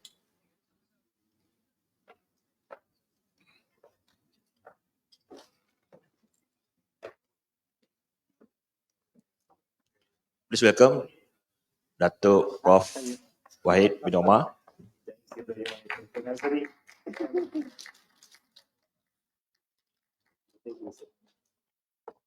Next, Dr. Wan Raihana.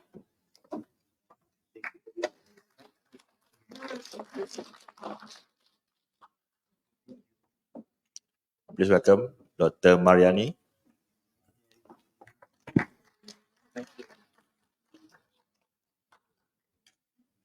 And last but not least, Prof. Datuk Dr. Nik Mahiran.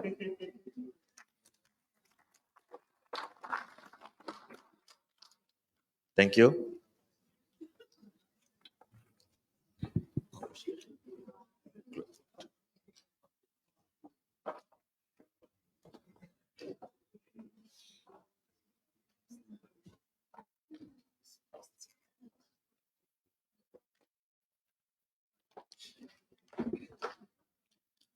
Okay, as we near the end of today's program, to conclude today's program, I would like to invite Mr. Azrul Izham Hamzah, Deputy Director of AKEPT, to deliver his closing speech. Please welcome.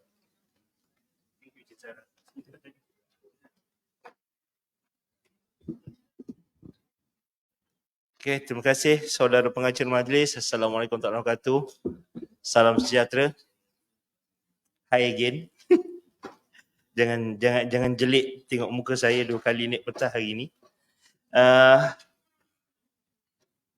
Yang berbahagia Profesor Datuk Nik Mahiran binti Nik Muhammad, Deputy Vice Chancellor Academic and International of Universiti Malaysia Kelantan, barisan panelis kita, yang bahagia Profesor Datuk IR Dr. Wahid bin Omar, Profesional Amal Bakti UTM, yang berusaha Dr. Wan Raihana binti Wan Asim, VP of Technology Venture Fund of MTDC, dan yang berusaha Dr. Mariani Abdul Hamid, our pemenang Anugerah Inovasi dan Perkomersialan Produk Anugerah Akademik Negara.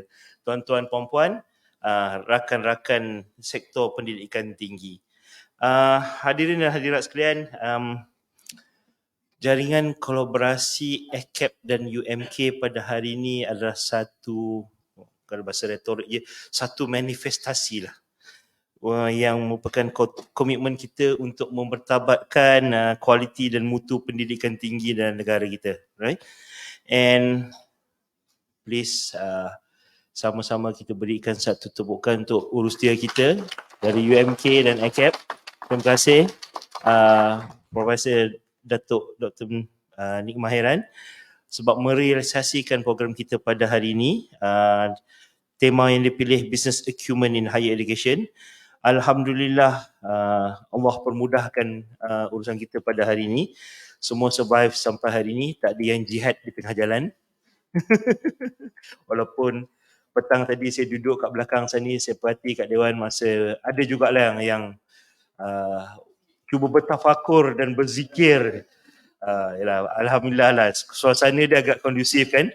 Kat luar mendung, kat dalam sejuk aircon, tu dengan kursi empuk. So jadi saya tak salahkan tuan-tuan perempuan berzikir kat belakang. And I would rather say business acumen ni kira is very essential knowledge and skill set that we need to have in facing the new challenges, right? In our higher education sector. It's not just limited to income generation for universities, but it also can be deemed as essential survival skill of the future, right? When we discuss about business acumen today, we heard our speakers daripada pagi ada menyatakan bahawa it's not about managing operational finances. Bukan kata duit masuk, duit keluar. In fact, petang tadi pun Datuk ada sebut, bendahari is no longer a traditional way of doing business, tengok duit keluar masuk. And we can see that commercialization from potential programs such as research, executive and professional certification, industrial collaboration are some of the suggested initiative that can be moved forward. And it's not limited to how university can generate income. And as we can see pagi tadi pun kita ada few representative students ikut apa kata pensyarah mereka dari UM, Profesor Jawadah yang bawa student dia pagi tadi. And we can see that some of the concern from the student is how can they explore further on entrepreneurship. So again, pagi tadi pun kita ada dengar yang mana our speakers, both Datuk Ansari and also Datuk Azizi ada cakap, when talk about entrepreneurship, it is important for us to grasp the not only the technical knowledge of it, but the soft skill of part of it. Communicate, cara nak tulis apa kata research proposal. Tak boleh lah macam nak tulis research proposal thesis kan. Business proposal is totally different skill on apa kata yang kita perlukan, kemahiran yang kita perlukan. So hopefully dengan adanya program sebegini, kita sama-sama dapat tap pengetahuan dan pengalaman panelis dan juga speakers kita pada hari ini. Hadirin dan hadirat sekalian, as we can see, IPT memang main peranan penting dalam bukan sahaja melayani keperluan pelajar, majikan, komuniti dan masyarakat, tapi dalam persekitaran kita hari ini yang semakin mencabar, kita tengok there are lots of mega trends, perubahan landscape politik, perubahan sosioekonomi, dan it is part of our duty di AKEPT untuk mempersiap tuan-tuan puan-puan sebagai bakal pemimpin masa hadapan di universiti awam dan swasta with this type of knowledge dan juga pengetahuan.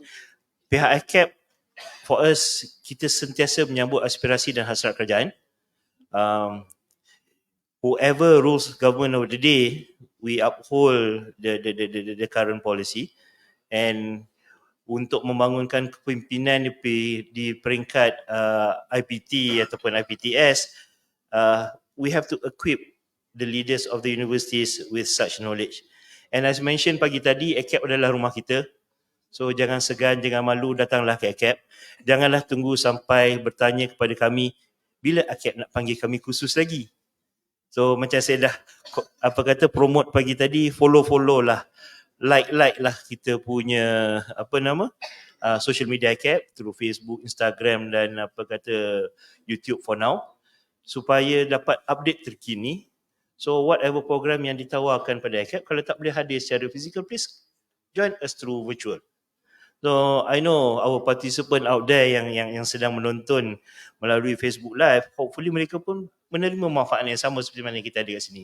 Tapi berbeza dengan tuan-tuan puan-puan dekat sini, you have the direct access to the speakers and the resource person untuk bertanya soalan tu direct. Dia punya impact dia mungkin berbeza sikit. And sesi perkongsian amalan terbaik seperti ini kita boleh teruskan dan ia adalah sentiasa mendapat perhatian kepada kita. Kita bukan nak compete sesama universiti. Kita datang hari ini untuk berkongsi pengalaman, pengetahuan, even macam disebutkan oleh Profesor Datuk Nick Mahiran tadi pun, we are here to network, exchange business card, exchange knowledge, because siapa yang datang hari ini adalah mereka yang terlibat secara langsung dengan program entrepreneur di universiti masing-masing. So get this opportunity right. Hadirin hadirat, jam menunjukkan 4.32 petang.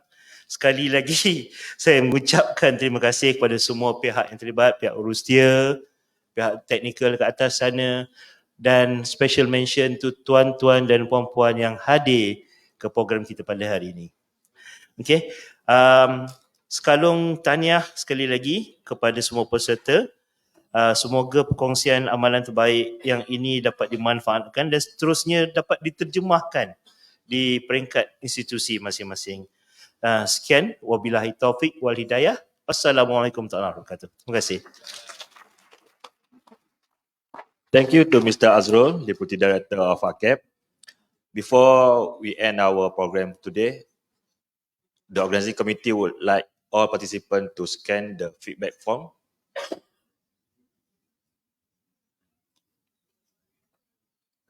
Sijil hanya diberikan pada mereka memberikan maklumat.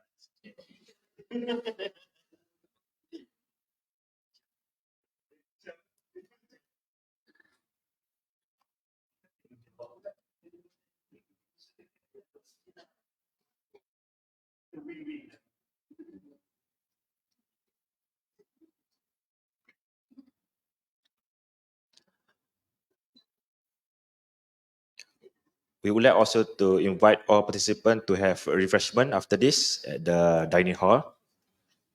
So once again, thank you to all participants, guests, panelists, and keynote speakers. For our last session, we would like to invite all participants together with our panelists to have a group photo session. Yes, at the center.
Please, all participants, let us photo session together.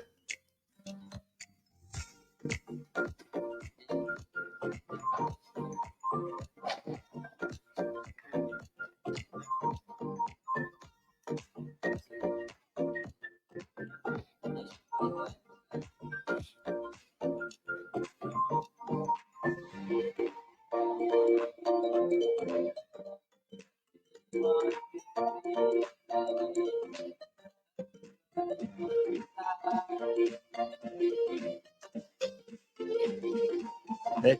Thank you everyone. Safe travel.